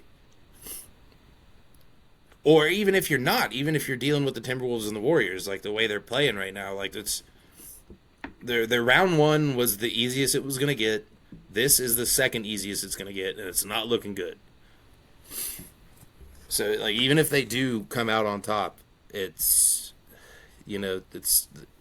every round's only a 7-game series. Like, if it takes them 7 to beat Indianapolis, then I don't think they're making it to 7 against any of these other teams that are left. Well, that's what I'm looking at here. So, like, the first loss, we just lost out. 9-point loss. Obviously, that was a buzzer beater last night. So it shows that the team is right there in terms of Game 2 is down to the wire. What they can do. But for me, I'm gonna do the comparative of the past 2 series, and it plays into what you're saying here. What was the difference between the first round and the second round? The last 2 games against the Heat averaged 85 points. That's freaking insane to only average. Like, of course defense. You smoked them then. Yeah, it's defense. The Heat are playing bad, and you do have the defensive player of the year. Now he's hurt. I don't know if he's going to be back game 3. I hope so, because like you said, like that was clearly the big factor there was shutting the team down. The defensive player of the year really helps when it comes to shutting teams down. And if the Pacers are what they've obviously proven to be, the Pacers are also averaging 120 points a game, 20.5 points a game. Yeah. I think they're just a good basketball team. So, like, at least in this round, So, yeah, I'm also a little skeptical. I don't want to bail on them just yet because I do still have confidence within the players of the team. But for me personally, I think that the Nuggets have the best chance to win. I think the Nuggets are good. Yeah. I mean, they've been there, and they've got Jokic, and I don't know how you combat that. I mean, Oklahoma City's got Shea, but Jokic is just the same dude. Does the same shit, much larger. He's been there, done that. And I think it would be the craziest thing ever if the Nuggets fired their coach and then won the finals. It would definitely be a big... That would be fucking nuts. Yeah, it'd be a big display of we know what we're doing even though we don't know what we're doing. Yeah, for real. Yeah, that'd be a real moment to make the front office go, whoo. Thank God. Dude, but speaking of coaches, I'll sprinkle in some positivity real quick. Kenny Atkinson, Coach of the Year, Cavaliers head coach, was Coach of the Year, which I think is cool as fuck. Was he? I did not see that. That's awesome. I think it was pretty cool to see the Cavs take on some hardware because Evan Mobley, like I said a few times, won Defensive Player of the Year. I believe he won Defensive Player of the Year. He did. He did, yeah. I thought so. Yep. But yeah, that's cool to see the Cavs take home some hardware. I would like to, and it's cool to see it that isn't LeBron James. Yeah, it's not by LeBron, not because of him. Like no offense to LeBron, it's just cool that whenever your favorite team isn't, held up by historically held up by one guy. Yeah. Like, because up to this point they have been, and now they're, I think a big thing is going to be to get out of the second round. I think if you don't get out of the second round, it's not as important. But I think if you get out of the second round, you get to that conference finals and make it exciting, then I think you do a lot for your fans who are used to only seeing that with LeBron James there. Yeah. Because that's never going to happen again. You know what I mean? Like he's done. Like he's done in Cleveland. Like he'll sign a 1-day contract or retire a Cav or whatever. Yeah. But he ain't come back to play, Not for extended time at all. They in terms of the Cavs, if they make it out of this round, like if they're able to win out, let's say 4-2 or 4-3, more than likely if they were to win. I almost feel like it's exactly what they need to be like, oh, this is playoff basketball. This isn't like, oh, I need, like, this is for something now comparative to just like, oh, wow, that Heat seemed like it was not, that was not even close. That series was so low that it's actually pathetic that it was playoff basketball. Yeah, they just beat the shit out of them. They looked like the Heat didn't belong there, yeah. Bro, I'm just going to throw this in there right now. New York just won freaking 91-90 against the Celtics. 2-0. 2-0. The underdogs, bro. They are coming alive on the Eastern Conference. The 3 and 4 seed are leading the series 2-0. That's crazy. That is wild. Each took 2 games on the road to start their series. I love to see it for Cat, bro. I love to see it for I totally just blinked on his name. Cat, Karl Anthony Towns. Karl Anthony Towns, yes. I like to see it for Jalen Brunson too, man, because he was part of the Mavericks, and then Luka came along, and then he got pushed to the side, and then made a name for himself too. Yeah, that Knicks team is really likable for some reason. Yeah. I think it's just because it's guys that were good. They had every reason to be in a starting lineup, and then somebody else would come along and they would just get pushed to the side, and then they're kind of doing their own thing on their different team, which is cool. Yeah, the Knicks have kind of had a blockbuster of really good players between Porzingis and freaking Carmelo Anthony. Dude, one of my favorite Knicks teams is Carmelo Anthony, J.R. Smith, and who else did they have on that Mari team? Stoudemire was there. Mari Stoudemire, Lamont Shumpert. Yeah, bro. Raymond Felton. I really liked that team, dude. Raymond Felton was there. Tyson Chandler was there. I think we just named the starting 5. Yeah, I think that was the Tyson starting Chandler 5 was of the a baller, team. bro. Yeah, Tyson Chandler was the big, bro. Yeah, that team was just fun to watch. They were fun. Yeah, And they were really fun to play as in 2K too. You never had to worry about them winning the Eastern Conference either, so you knew like you could just enjoy their play. I hope if the Cavs don't win, that the Knicks do, because I don't want the Knicks to be in the same league as like the Clippers team. Like, you remember that Clippers team, right, with Chris Paul and Blake Griffin, DeAndre Jordan, also very fun to watch. Never did anything. Yeah, very good video game team, very fun to watch. Never never quite got the job done. That's one of the crazier teams. I would put that team up there. For me, it's more surprising than the Russell Westbrook, Kevin Durant, and James Harden Thunder team, because those players were already so developed at the point of being on the Clippers that they just should have won, bro. And they had fucking Doc, and they should have won. Yeah, they did. That's right. They had Doc Rivers. I think that's whenever people found out that he sucked. I think that's whenever people really found out that Doc Rivers won that championship because of Kevin Garnett and Paul Pierce. The players he had, and not because of his coaching style. What I didn't know about that Knicks game is that they were at one point down 20. Yeah. Both of them, game 1 and 2, they overcame 20-point deficits. Yeah. Wow. That's awesome. I didn't know that about the second game here. That's crazy, dude. Crazy. Well, yes, playoff basketball well underway, and it's looking exciting at the minimalist. It's looking fun. Least. What if it's the Cavs and Warriors again? Wouldn't that be the funniest shit ever?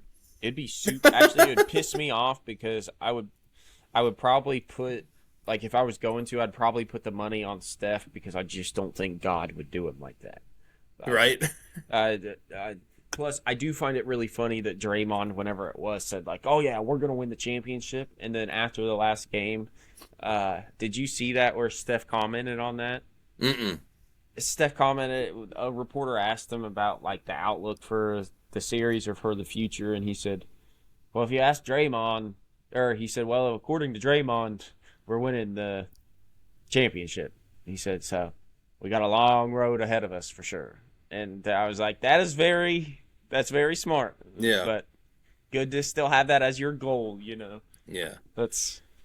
I think he understands where he's at in his career, but that's also, I think he also understands that if they win that finals, it's going to be because of him. And he understands that he's old. Yeah, it's not, soak up the moments while he can. Yeah, I think that's Steph's way of saying it's easy for that motherfucker to say. He's not the one doing the work. Yeah. Yeah, he's just going out there and starting shit. Yeah, he's just got to be a bully to people. That's easy. Oh, fuck. Well, I'm trying to look. I don't think I really have any other sports other than what I'm about to send you here, dude. Just throw in some minor league baseball here. Oh, dude, yes. Did I send this to you? If I didn't, I meant to. You might have, but I don't know because I saw this yesterday at 8. I feel like we're both very tapped into the minor league baseball scene. Oh yeah, I have to be. Especially with the alternate uniforms. Well, with everybody, we have a minor league segment every week. We just run down minor league scores. No fucking reason. To understand for anybody that's listening why we're laughing at this one specifically, this is the only minor league thing I'm throwing in here. It's awesome. So the Moore City Marlins, I don't know where they're at. I don't care where they're at. Have unveiled a new alternate identity uniform. Blah blah blah blah blah. And here it is on screen right now. They are now the Crystal Coast Booty Divers. That's right up there with the Oyster Catchers. That's like they're neck and neck. The only thing that saves these guys are their logo. Hearing the name though, they're definitely on the same level as the Oyster Catchers. And I personally don't get it, aside from obviously it's pirate related. But if you're the Marlins originally, how do you transition to booty divers? I don't know, dude. I don't know. But I think we need to throw our hat in the ring for a minor league team name. I think somebody needs to be something like the Kentucky Cocksuckers or something, and then their logo is a chicken with a lollipop. Yeah. That'd be the coolest Yeah, and shit it's ever. A baseball lollipop. No, yeah. You know what they need to do? They need to have the Tennessee Piss Jugman.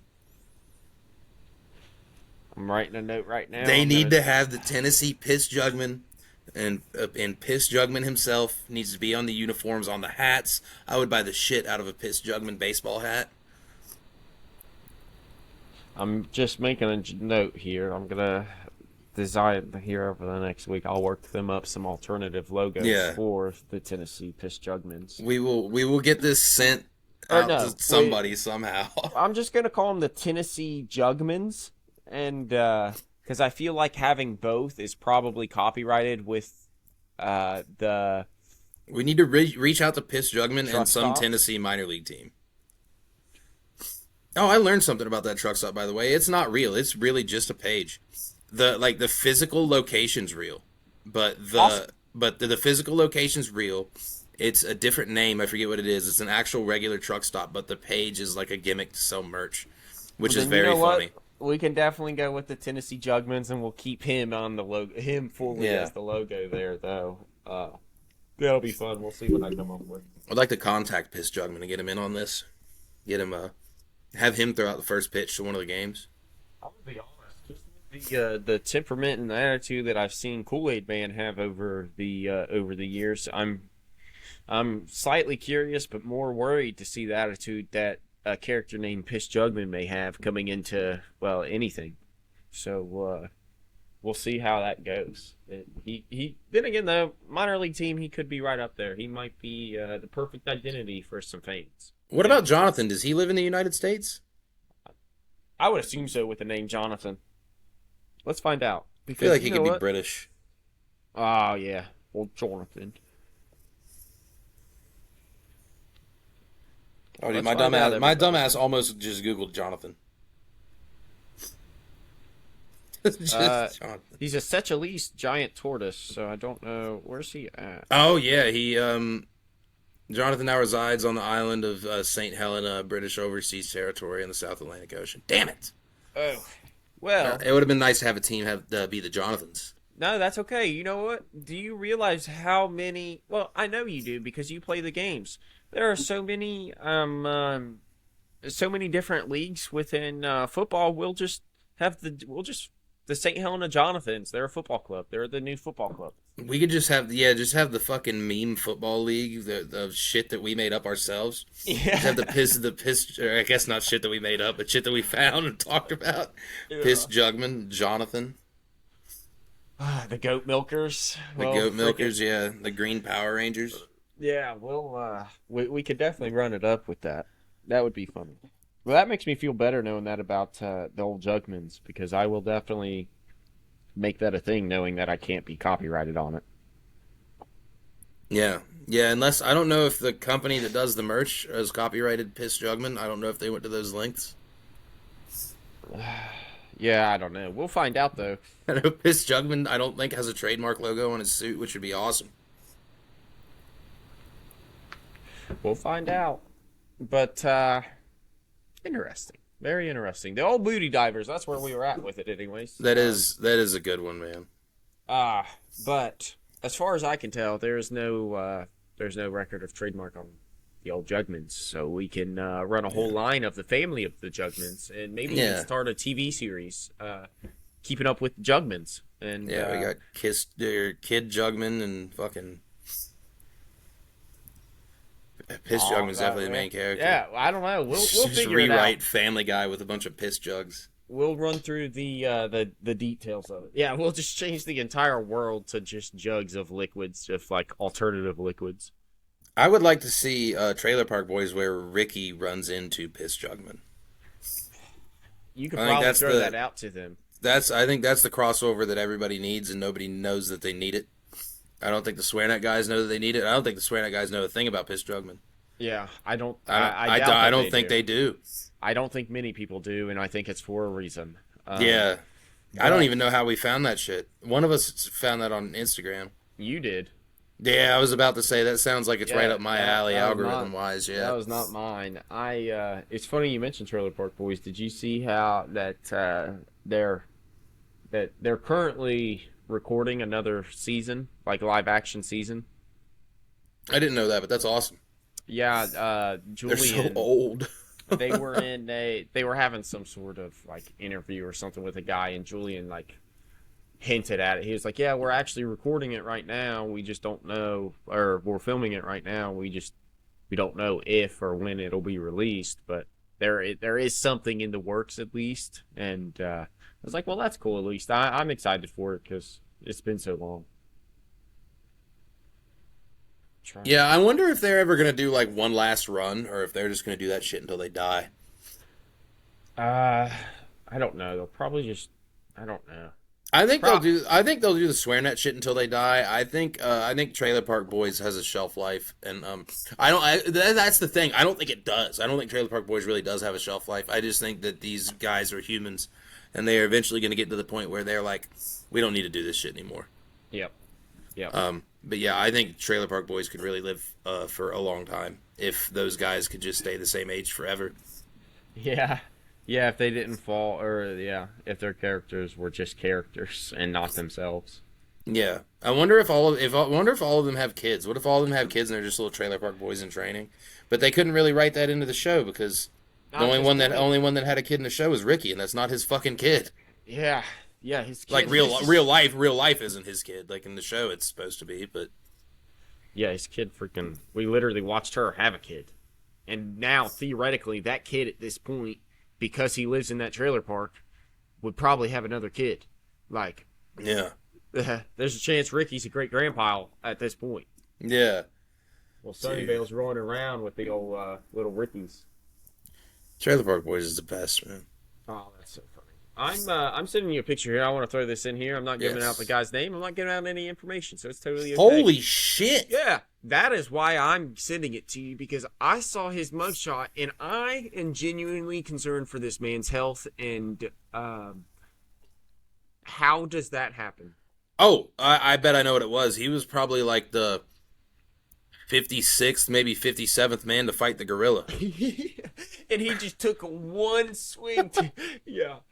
Dude, it literally looks like he just took a freaking left hand and hooked around. Yeah. Like, it looks like a bait. I don't know. The gorilla was a little gassed, didn't have enough to, like, squeeze him or rip him in half, so he just threw one big fucking left hook. And he was like, all right, that's all I need. He's knocked out, yeah. Yeah, and then he saw that rise up, and the gorilla was concerned that he killed the man because... I don't know, dude. He He might have been standing slightly to the right for one of my drives. That might have been what happened to him. You know what? That's exactly what he was. He was out there in the fairway or he was out there on 7 whenever I was hitting 9 out on that course there this weekend. That's so funny. Yeah, dude. Yeah, he just stood to the right of one of my drives, and I made good contact on that sumbitch. It didn't even hit him; it lodged in his skull. That's just the golf ball right there. See, realistically, just because I'm going to say the angle he was at, if it was going to be mine, it was a really big slice, and he was facing trying to hit this way, and I just somehow curved it. Because, dude, that's bigger than a golf ball, you think, now that we're talking about. Yeah. Yeah, that guy looks crazy. I don't know. I just wanted to send that to you because I was like, dude, is that not one of the gnarliest bumps you've ever seen? To see no other bruising or anything on the body, it's weird. Like, it's just a knot. Yeah, it doesn't make any sense. Yeah, it doesn't look like I wonder if it's even like an injury. A tumor. Yeah, like what if a tumor or growth? Yeah, I hope we're not making fun of this guy because of some deformity. I hope that's an injury. If so, then we just said how we are apologetic for if it's that. So. No, I mean, I will say this, though. If he did something really shitty and that is a deformity, then I am making fun of him for it. Because that's a mug shot. Yeah. If that's like too many unpaid parking tickets or something, I'm very sorry, but I doubt that. Very much doubt it just based on this guy's figure. But with that, that's a gnarly bump. So Yes. Trying to look here. I don't. Oh, I have something else I want to talk about. I said that I wanted to. Maybe people saw. If they didn't, everybody can pay attention because this year is, or this upcoming year is America's 250th birthday, and President Trump has announced the year-long celebration starting on Memorial Day of this year and then going until 4th of July of 2026 because that's the 250th anniversary. I'm excited for this, dude.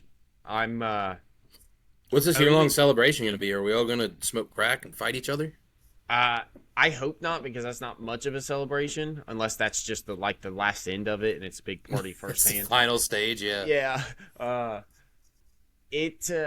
I'm not sure exactly what it entails. He had spoke on it and said there's a couple different stages. One includes next year there's going to be how there are world fairs, or used to be world fairs. There's going to be a United States fair, and he's going to get with each governor, or the governors of each state, and he wants booths set up of each state, kind of representing what they do, the tourism, just kind of everything that kind of accompanies the culture and atmosphere of the states, which I think is super, super cool. And he mentioned something about some high school tournament for a variety of different sports so that high school athletes could just show off, the variety of talent and the depth of talent that there are within the United States. I don't know, high school athletes, I guess. I don't know. That one I don't really care as much about. My overall point, and I guess that what I'm excited for about it more than anything, is I didn't realize that this is the time that it was.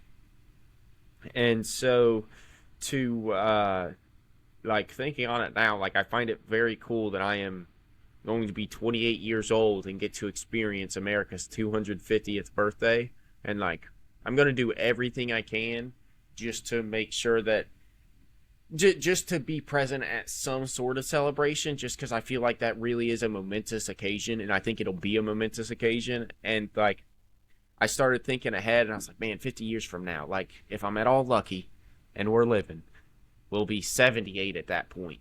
And there's a chance that we will be on America's 300th birthday. And I was like, man, it'd be so cool to talk to my kids or talk to my grandkids or great grandkids at that point if I happen to be alive, and be like, yeah, well, me and your grandma Faith, we went and did this on America's 250th birthday. Like, I remember going and doing, I don't know. It's, I'm like already adding sentimental value to the year, to the celebration, before I even know that it's actually happening or that I'm participating in it. But I don't know. It's just got me excited. It's something to look forward to, and like something to where like I feel like everybody's gonna actually be having like some American pride next year to some extent. Like, we're gonna be really appreciative of where we're at, and who we have surrounding us, and the positions that we put ourselves in, and how fortunate we are to be in the place that we are at. And I'm just so excited for it. I'm glad he announced it, and I think it's revolutionary, and I think it needed to be done because I don't know. I'm like, I know when we were founded, but I did not think that it didn't come into my mind like, oh, we're 250 years old, Yeah, it didn't cross my mind that way either. But like, whenever you first said it, I had to think about it, and I was like, shit, he's right. I think it should be fun. I hope they do something actually fun out of it. I hope it's not just some marketing shit to sell T-shirts and hats. You know what I mean? Yeah. Like, I really do. I hope it's not just some shit to sell T-shirts and hats. I hope it's an actual fun thing that is memorable for everybody. Yeah. Like, I hope it's real. I hope it's just not complete bullshit. Yeah. Yeah, that's definitely where I'm at with it as well. I just got excitement for it, and I guess it's because I am hopeful, but. Yeah, it definitely could. I'm glad you threw that out there, just so that I need to lower my hopes a little bit, because it definitely could just be a thing that was said.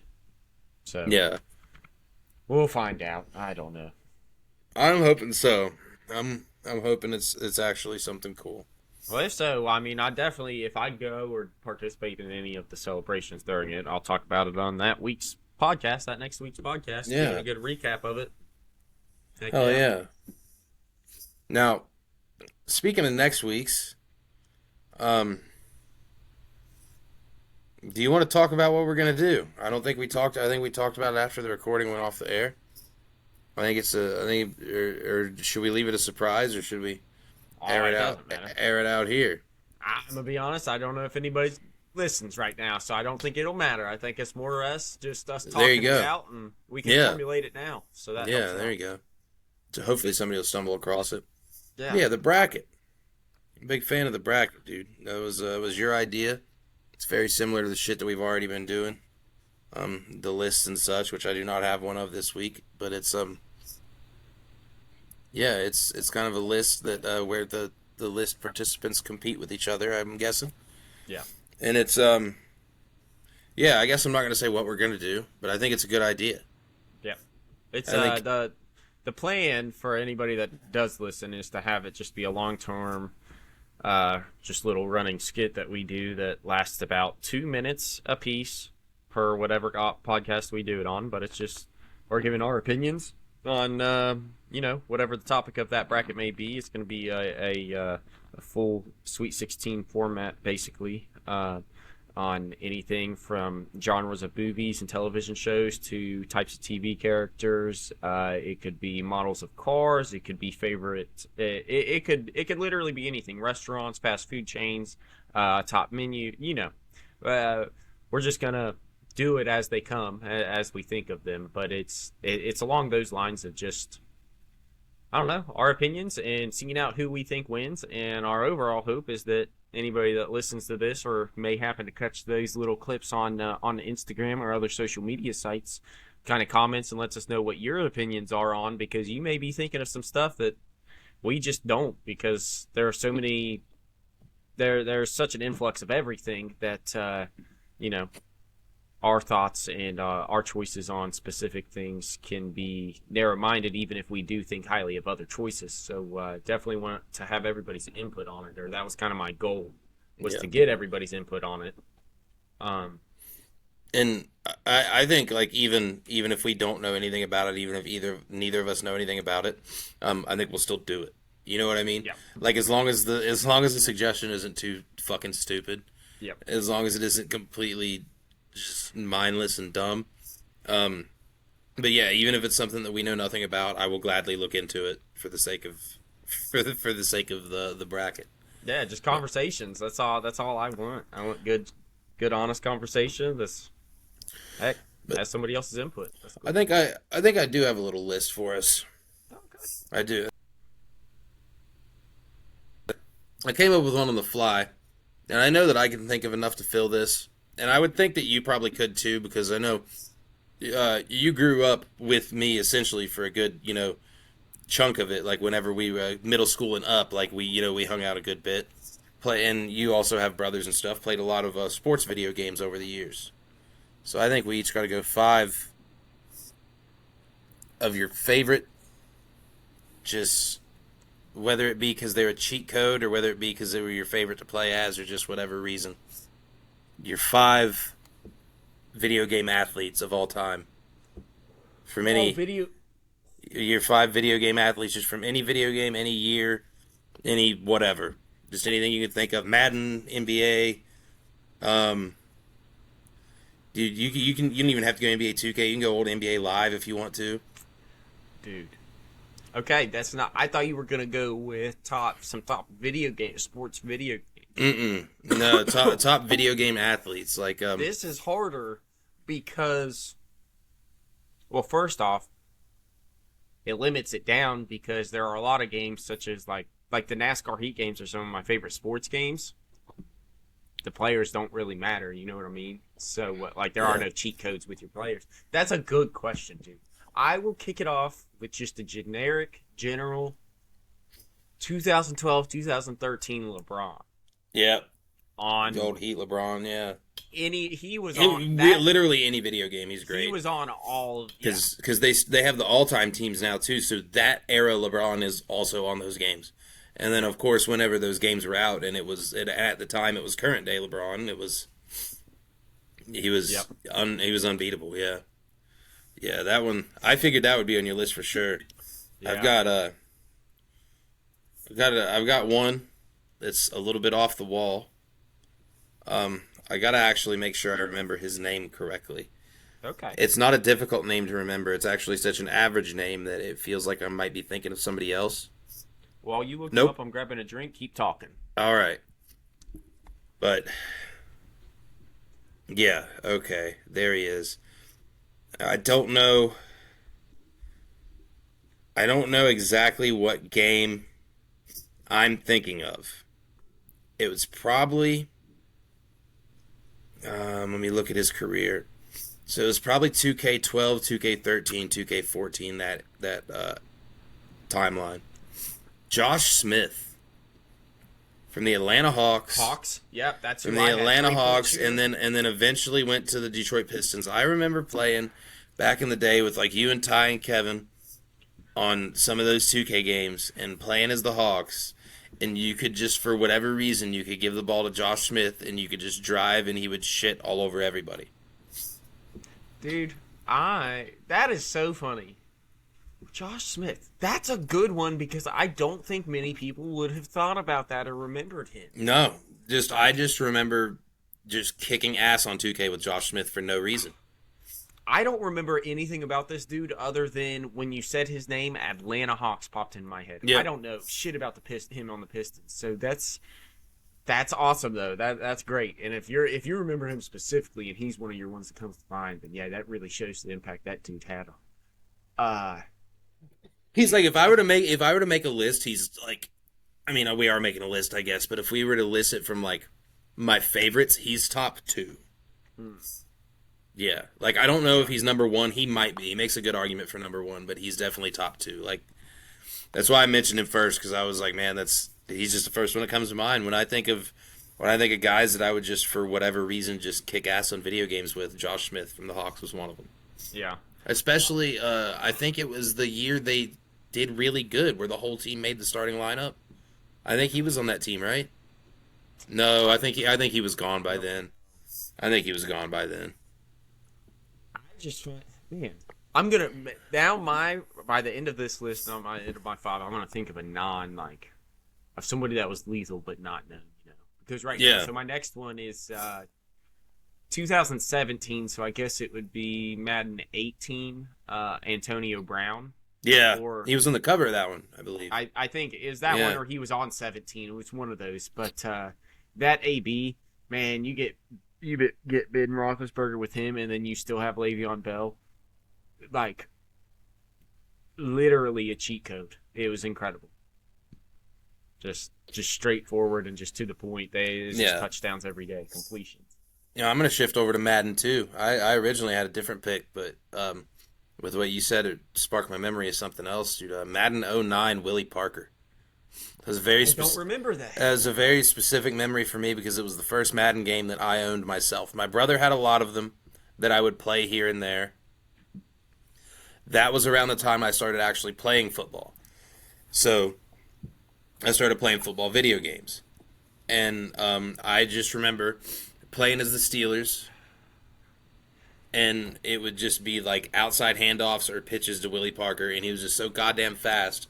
I would just get over to the edge of the field and just run like all the way for a touchdown. Yeah. Like the majority of the time, that's how it would work. He was just a cheat code player. You didn't have to do any juke moves, spin moves, or nothing. You just had to run, just to sprint. Like he would just all the way around everybody. He was one of my go-tos. That's awesome. Especially like learning to play, he was a good go-to because he made me feel like I was like good at the game. And then I'd play somebody else that would just do that same strategy, and I'm like, fuck, this is bullshit. Dude, I feel like such a bad Steelers fan because it wasn't until I just looked him up there that I saw his face that I recognized him. Like the name didn't really pop out to me at this point. Yeah, it's been a while. It's been a while. We were young. He was in the Super Bowl team, and I think he left after that. I think that was his last year with us. Oh, really? Oh, well, I think so. For him. It was a good time to leave, buddy. Couldn't have picked a better time to leave, technically. Yeah. Like, you done nothing since, so yeah. Yeah, I think that might have been the last season he played. I don't remember. I don't remember a lot of Willie Parker, aside from Madden. I mean, I know that he was good, and I know a lot of people liked him, and he was super fast. But yeah, Madden Hall of Famer in my eyes. Yeah. I'm going to go back to a throwback team. I think it was 2K, probably 14 or 15 when they started throwing in the old retro teams. There was like 87 Larry Bird that was just unmatched. Yeah, that dude. Yeah, he's just automatic. Automatic from in. It was so cool because he had like his shot was so unique to see it in 2K. I think it was 87 Larry Bird, but it was around that era either way, 86, 87. That dude was, I mean, he's just a cheat code. Like he's why you picked that team. Yeah, for sure. Man, let's see. I am gonna go with. I'm gonna go back to Madden, and this was always a fun one to me. I didn't like the Eagles, but a lot of people might pick a different version of this guy. But I'm gonna pick this one because this is the one I grew up on. But we talked about him earlier, Michael Vick. Dude, that was gonna be one. When Michael Vick came back to the Eagles, I know a lot of people would probably pick the 05 Madden Michael Vick. I didn't play Madden enough then. I know that he was crazy back then. Was it 05? The 05 Madden, the one that he was on the cover on, yeah. Was that 05? I thought he was just the most ridiculous player on that game, dude. You could just fucking do whatever you wanted with that guy. But I didn't like grow up necessarily on that one because at that point I wasn't playing football games yet because I didn't play football real life yet. That was when I started playing football games. But yeah, so shit, when would that be? I can't even think of when that would be. Probably 2004. That was when he was on the cover. So that was when he was on the cover, yeah. So yeah, it's probably just the year before. So yeah, that. But yeah, there was definitely a Michael Vick on one of those games that was just ridiculous. But my favorite one was when he came back and played for the Eagles and proved that he was still pretty damn good. So he played through the Eagles through 2009, 2013. So I'd say the Madden that he was really good on was probably Madden, 11 or 12 if I were to take a guess. So yeah, that's on my list as some of the all-time video game players. Definitely got to be Michael Vick. Is that 3? We're at 3 each? Yeah. Okay. I can think of another one for sure. They're going to be more obscure, but I know I can think of one. You can go ahead, because I can think of people that are cheat codes, but they're not special enough to where I really want to mention, because it's like there's a lot of players that you can just... Yeah. They don't even have to necessarily be cheat codes. They can also be just like ones that you just liked playing as. Oh, okay. You know what I mean? Peyton Manning in Madden... Actually, I liked playing as Peyton Manning in a lot of the Maddens, believe it or not. Yeah. I don't know. Which one should I... I don't know enough of the... I'm going to be honest. I guess I don't know enough one to where I could just choose. I'm just going to choose Peyton Manning. I really liked playing with him as a quarterback because he was just fun. Yeah, He was fun Peyton Manning. With. He was Peyton Manning, and he... accuracy was a million. Whatever throw you wanted was going to work. Oh, my gosh, dude. Him on the... him early on the Colts was... Yeah. I mean, yeah, just crazy. So Peyton Manning. Yeah, well, I will just run with him. Yeah, I'm gonna go with I'm reaching way back. I grew up on this shit. This is MLB 2K9, I believe. Mm-hmm. Shitty game. Roy Halladay. Roy Halladay from the Toronto Blue Jays. He's one of my favorite pitchers of all time. May he rest in peace. He is he is actually dead. He is not. I'm not just saying that because he's retired, but yeah, he's one of my favorite pitchers of all time. And I remember growing up playing as this motherfucker on the video games. He played for the Blue Jays and the Phillies. He played for the Phillies later in his career, but he got like known on the Blue Jays, and then after that he went to the Phillies and still kicked ass. He was good pretty much his entire career. But yeah, he was one of my go-to. Like, I remember playing as whatever team he played for, because he was on those teams. And MLB 2K9 just sticks out to me because I think that was the first one I had. The first MLB game I had, I'm pretty sure. It wasn't the first one I played because Josh always had him, but it was the first one I had myself. Mm-hmm. Definitely never played any... That's what I'm trying to think of. I don't know who that guy is. And it's got to just be because of the era of it, because at that time, the team that I knew was the Cardinals. Yeah, I mean, he was real big for me growing up watching baseball because he was like, I mean, he just kicked ass. He threw no hitters and shit. Like, I want to say he threw a perfect game with the Phillies. I have to look up his stats right now to see his career stats. Okay. Yeah, he let's see. 203 career wins is pretty good. Played from the Blue Jays from 98 to 2009. Played for the Phillies from 2010 to 2013. 8 All-Stars, 2 Cy Young Awards. Led the league in wins twice. Pitched a perfect game in 2010, which would have been with the Phillies. It would have been his first year with the Phillies. Pitched a postseason no-hitter that same year. His numbers are retired from the Blue Jays and the Phillies. His 32 and 34 both retired. He is also on the Philadelphia Phillies Wall of Fame and the Blue Jays Level of Excellence, which I assume is a Wall of Fame. Yeah. But, yep, he passed away in 2017. Dang, so he was a baller. He was 40 years old. He passed away in 2017. It was 4 years after he retired. That's all. Yeah, he got into like a plane crash or a helicopter crash or something. That's my biggest fear. Not of being in those crashes, of dying young. You know. Yeah, man, especially when you live life the way he did. I'm not saying he lived life crazy or anything, but he was a successful professional athlete, got to retire at a very young age. I mean, he was 40 when he died. So 36. So he was 36, retired, had the fucking whole world ahead of him, all the money he could need. You know what I mean? Just had his family set up and everything, and some unfortunate shit like that happens, and it sucks because it's some unfortunate shit of him trying to live life. Yeah. Like, you know what I mean? Like, he was going out and doing cool shit with his life, with his money, and it just so happened to go sideways. Yeah. Like, and I'm sure that specific scenario is probably nothing out of the ordinary for him to do, in terms of activities or anything else. Right. Life. So that's crazy. Yeah. I'm glad you mentioned him now, because that's sad. And he definitely needs to be talked about if he was that good and lost his life that young. That's sad. Damn. What was his name again? Roy Halladay. Roy Okay, I just want to make sure I remember. That's great.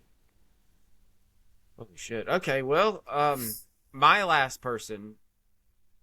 Who's my last person? My last person. Going back to 2K. I think 2K is all mine's been except AB.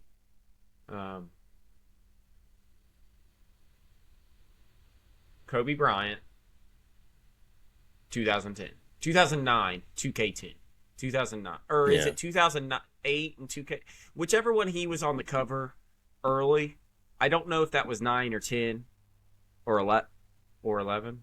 I don't know. He was on one of them. When did they win the championship? 2009? Both those years, I believe. 9 and 10. Yeah. Okay. Well, then it has to be one of those years because I think that's why they, put him on the cover. So Yeah, because the Celtics won in 08 and the Lakers went back-to-back, and then that's when the Heat started. Okay. Except they didn't win at first. The Mavericks beat them, and then the Heat won back-to-back, and then it was Cavs and Warriors for the next fucking eternity.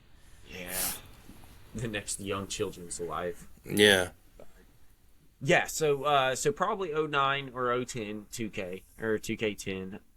That Kobe Bryant.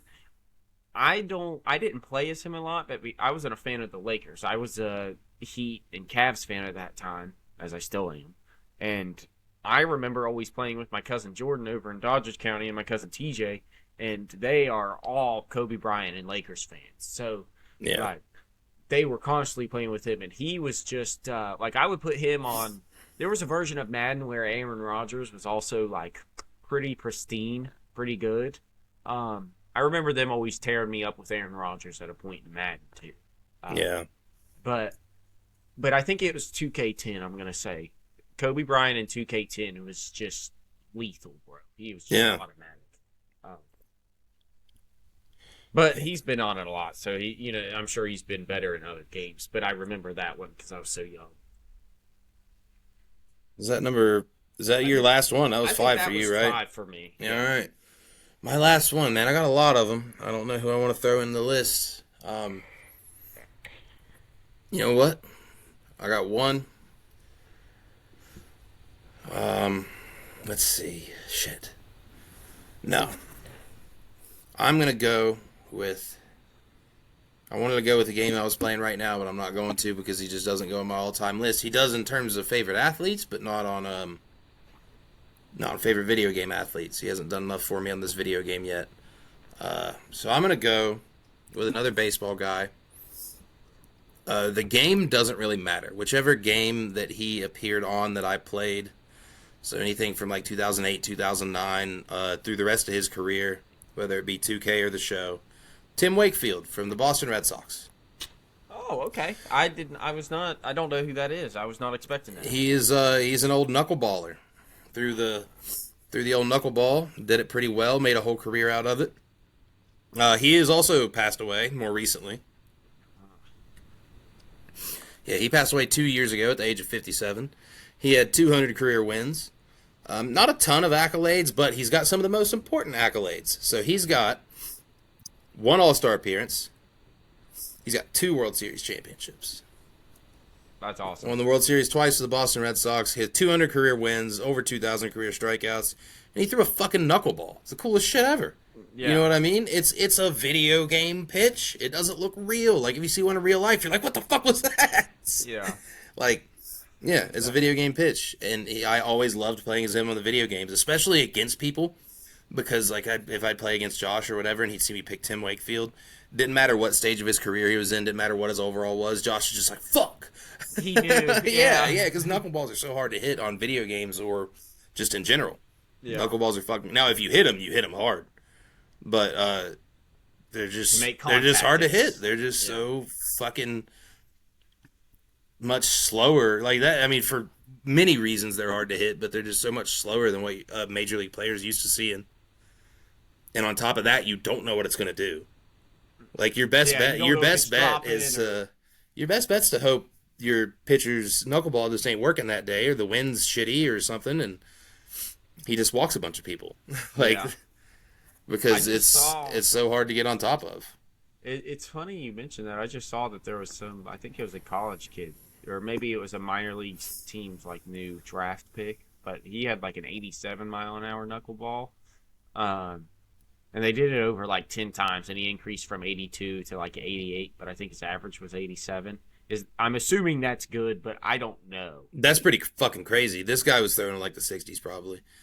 And it's still just that it was effective at 60 miles an hour. Yeah. And then I think that's part of like the reasoning behind it though is because it's an off speed. It's such an off speed pitch. Like makes you think that it's coming. It throws you so off. You're used to seeing guys throwing in the 90s and shit, and then you have this lob that's coming into you that isn't spinning. It's moving every which way. Yeah. But I know there was a guy that played for the Mets for a while. R.A. Dickey, I think was his name. He threw a knuckleball as well, but he threw like a 2-finger knuckleball. It went a lot faster. Normally, Tim Wakefield threw a 4-finger or maybe a 3-finger one, but R.A. Dickey threw a 2-finger one, and it went in like the 70s.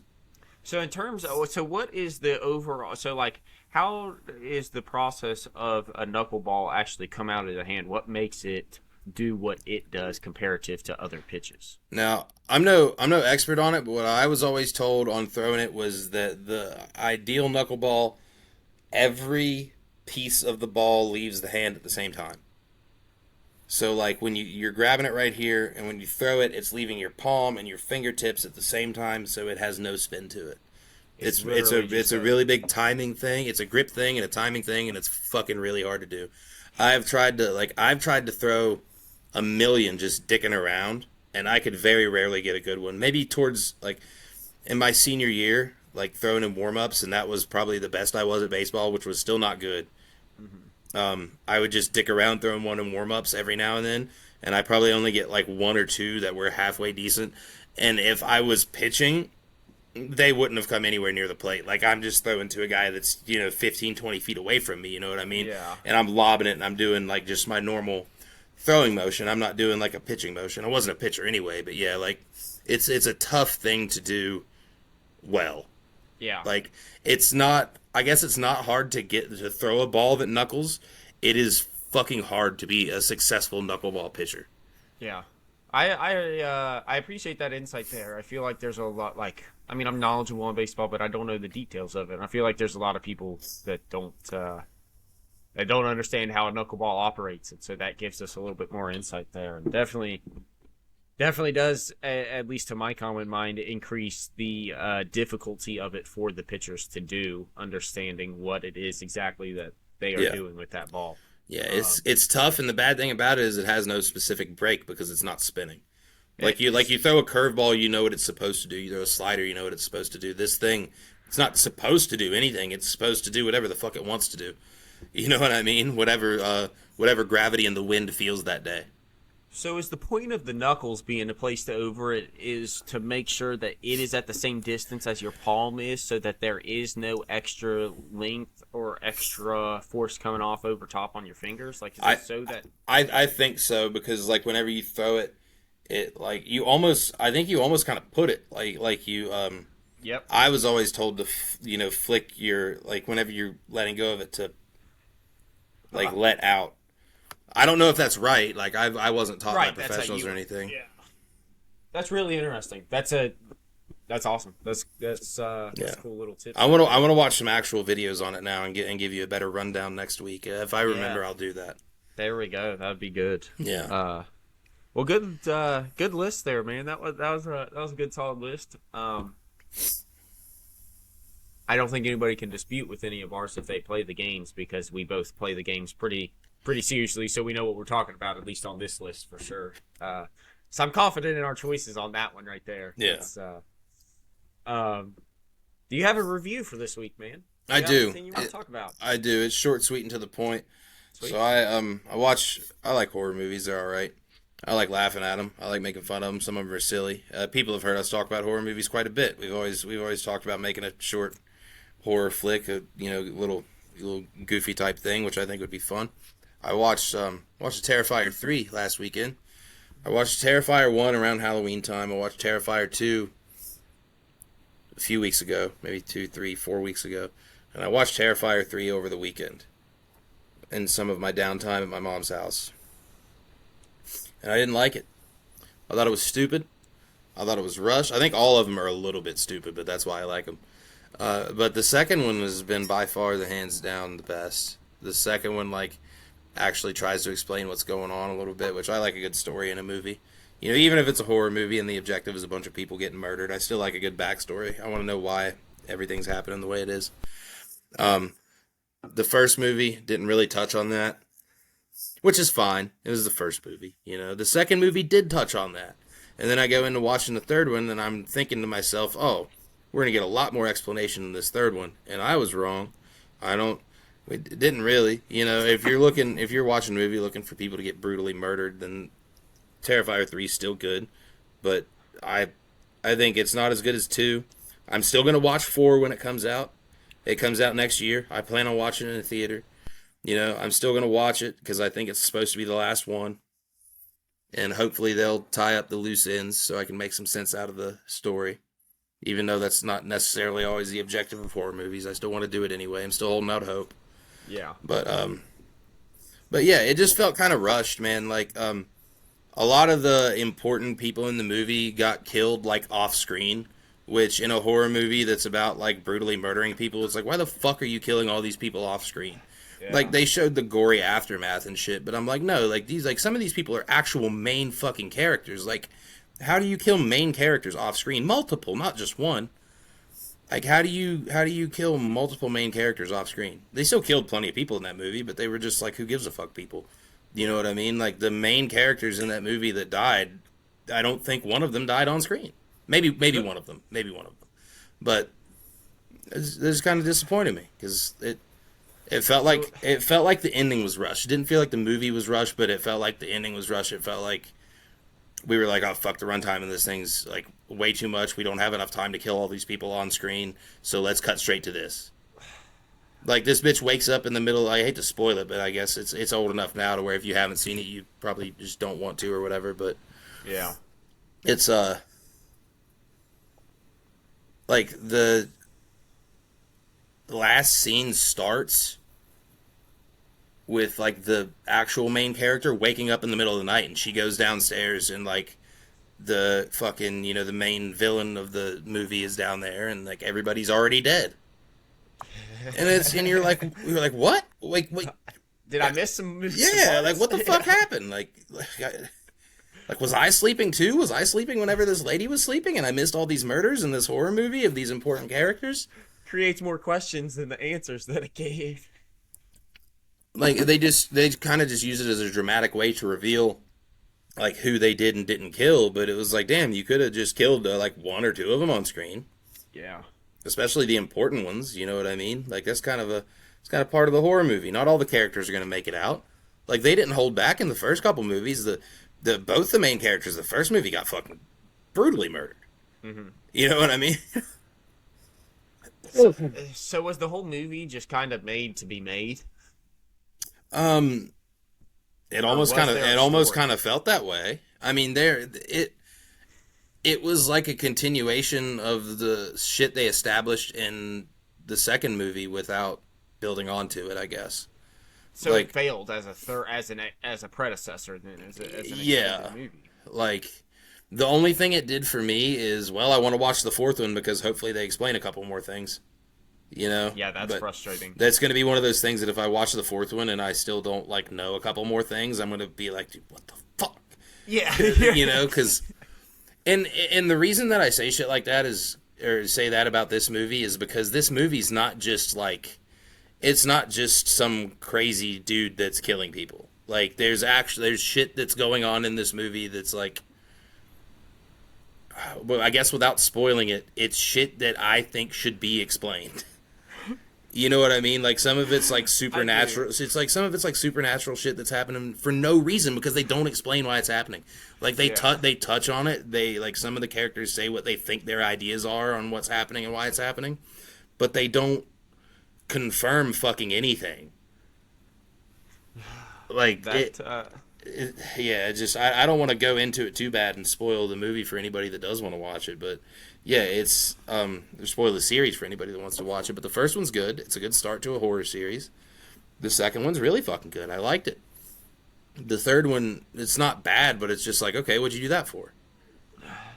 Like, so you really made a filler movie? Like, So what Wyatt is saying is that if you are somebody that typically, and you'll know this if you go to any of your streaming services, just open them up right now, whoever it is listening to this. If you're somebody that can't finish a series or, makes it halfway through and it's like, I don't want to know what happens, this seems like the horror films for you, because get halfway through and then you can just stop and you're not disappointed. Yeah, at least the third one. Yeah. I don't understand how they could... So you said it comes out in theaters? Yeah. Dang. Yeah, there's a couple moments in that one where I'm like, I don't know how the fuck they were allowed to air this in a theater. Yeah. Like there's some yeah, so that's what I was saying. If it's a thing that you want to, like, if you're a horror movie fan that just likes watching fucking brutal shit, then these are all the movies for you, because there are things in, I don't know about 2, maybe 1, definitely things in Terrifier 3 that made me think, how the fuck were they allowed to put this in a movie theater? Yeah. Like, they pushed the envelope real hard. They walked a very fucking thin line on what they were and weren't doing.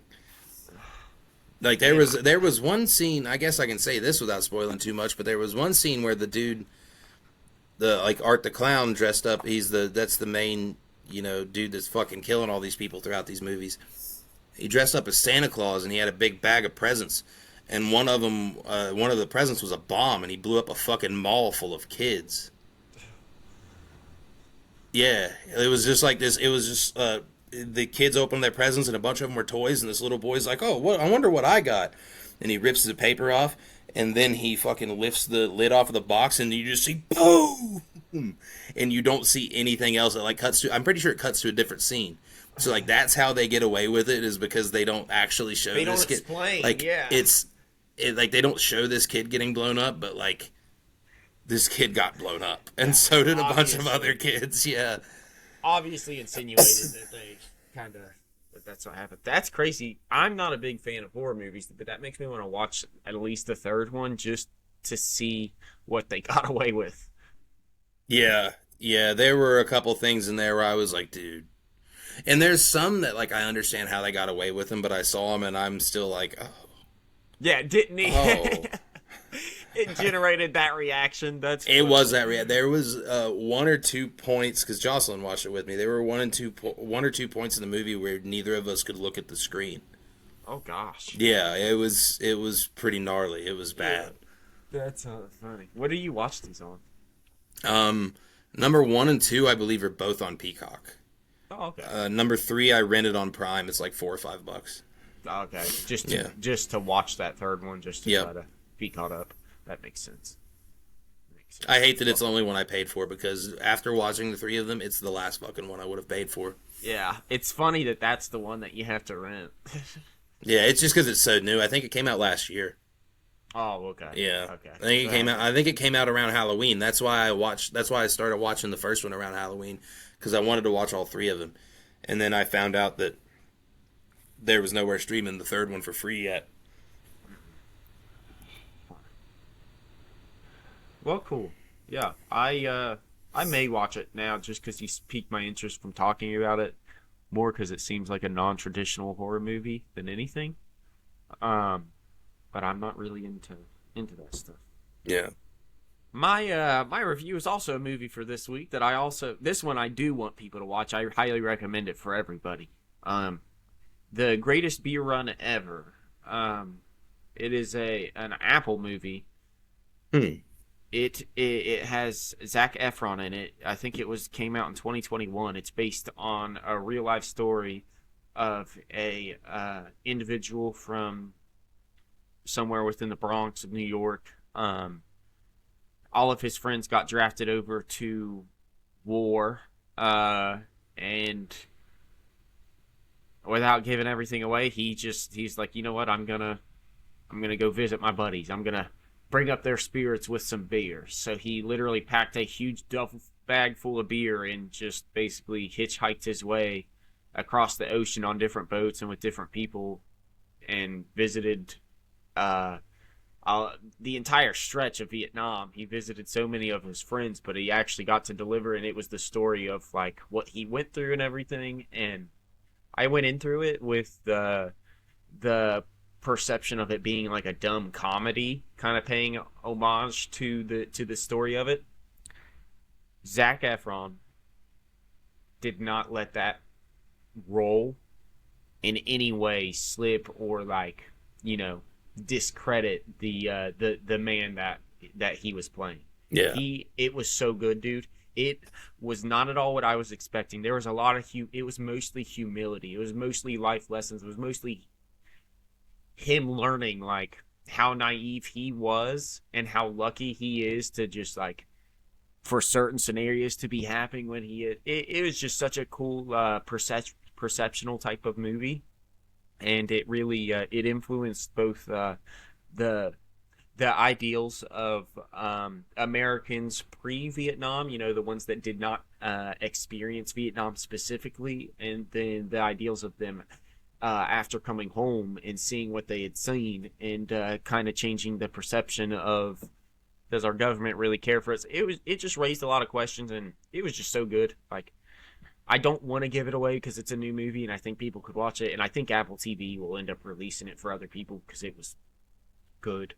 But I highly recommend it for anybody that has it, because it's like 2 hours and 30 minutes long, but it is 100% worth it, and funny and sad and emotional, and like it's everything that you could think of. It was a lot more of a real war movie than I was expecting it to be, which, like, well, I don't know. It was just, it was cool for me and gave me a different perspective on, honestly, on Zach as an actor, because it was just,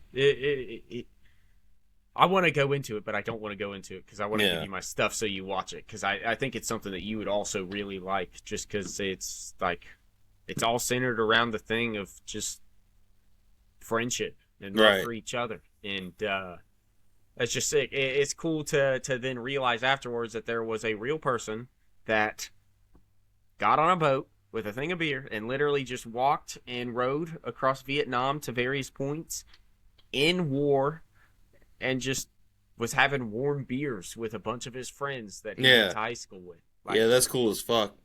It's a story that I don't know that you would hear now, and if you did, it would absolutely be covered on every outlet that there was. Yeah. So I highly recommend it. You said that was on Apple TV? Apple TV. I might have Apple TV. I think I have it included with my phone plan. I'll have to check that out. Awesome. All right, man. Well, I think that's a good stopping point for us. It is it's getting rather late on our end.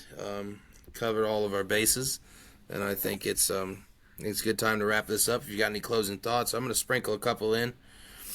My only ones are the Pirates. You need to get your shit together. Sell the team, always and forever, until it's sold, and then maybe I'll say something different. And go Cavs. Hopefully you guys bounce back. I want to see a Cavs finals run. So mine's gonna be a little more personable, just because I want to shout out everybody that I was able to spend time with this weekend. I'm glad that I was able to do that with everybody that I did, and make the memories that I did, and kind of reconnect in various ways. I'm super excited for what this summer has planned. I'm super excited for what we're going to do with this podcast over the summer, and, you know, everything we're going to get ready to do in terms of just hanging out, golfing, and making some memories here, dude. I don't know. I'm in a good mindset right now, so I hope everybody has a good week, and I hope that it continues through until you listen to episode 20 of the Backroad Banter Podcast. Yes. See you next week for the bracket.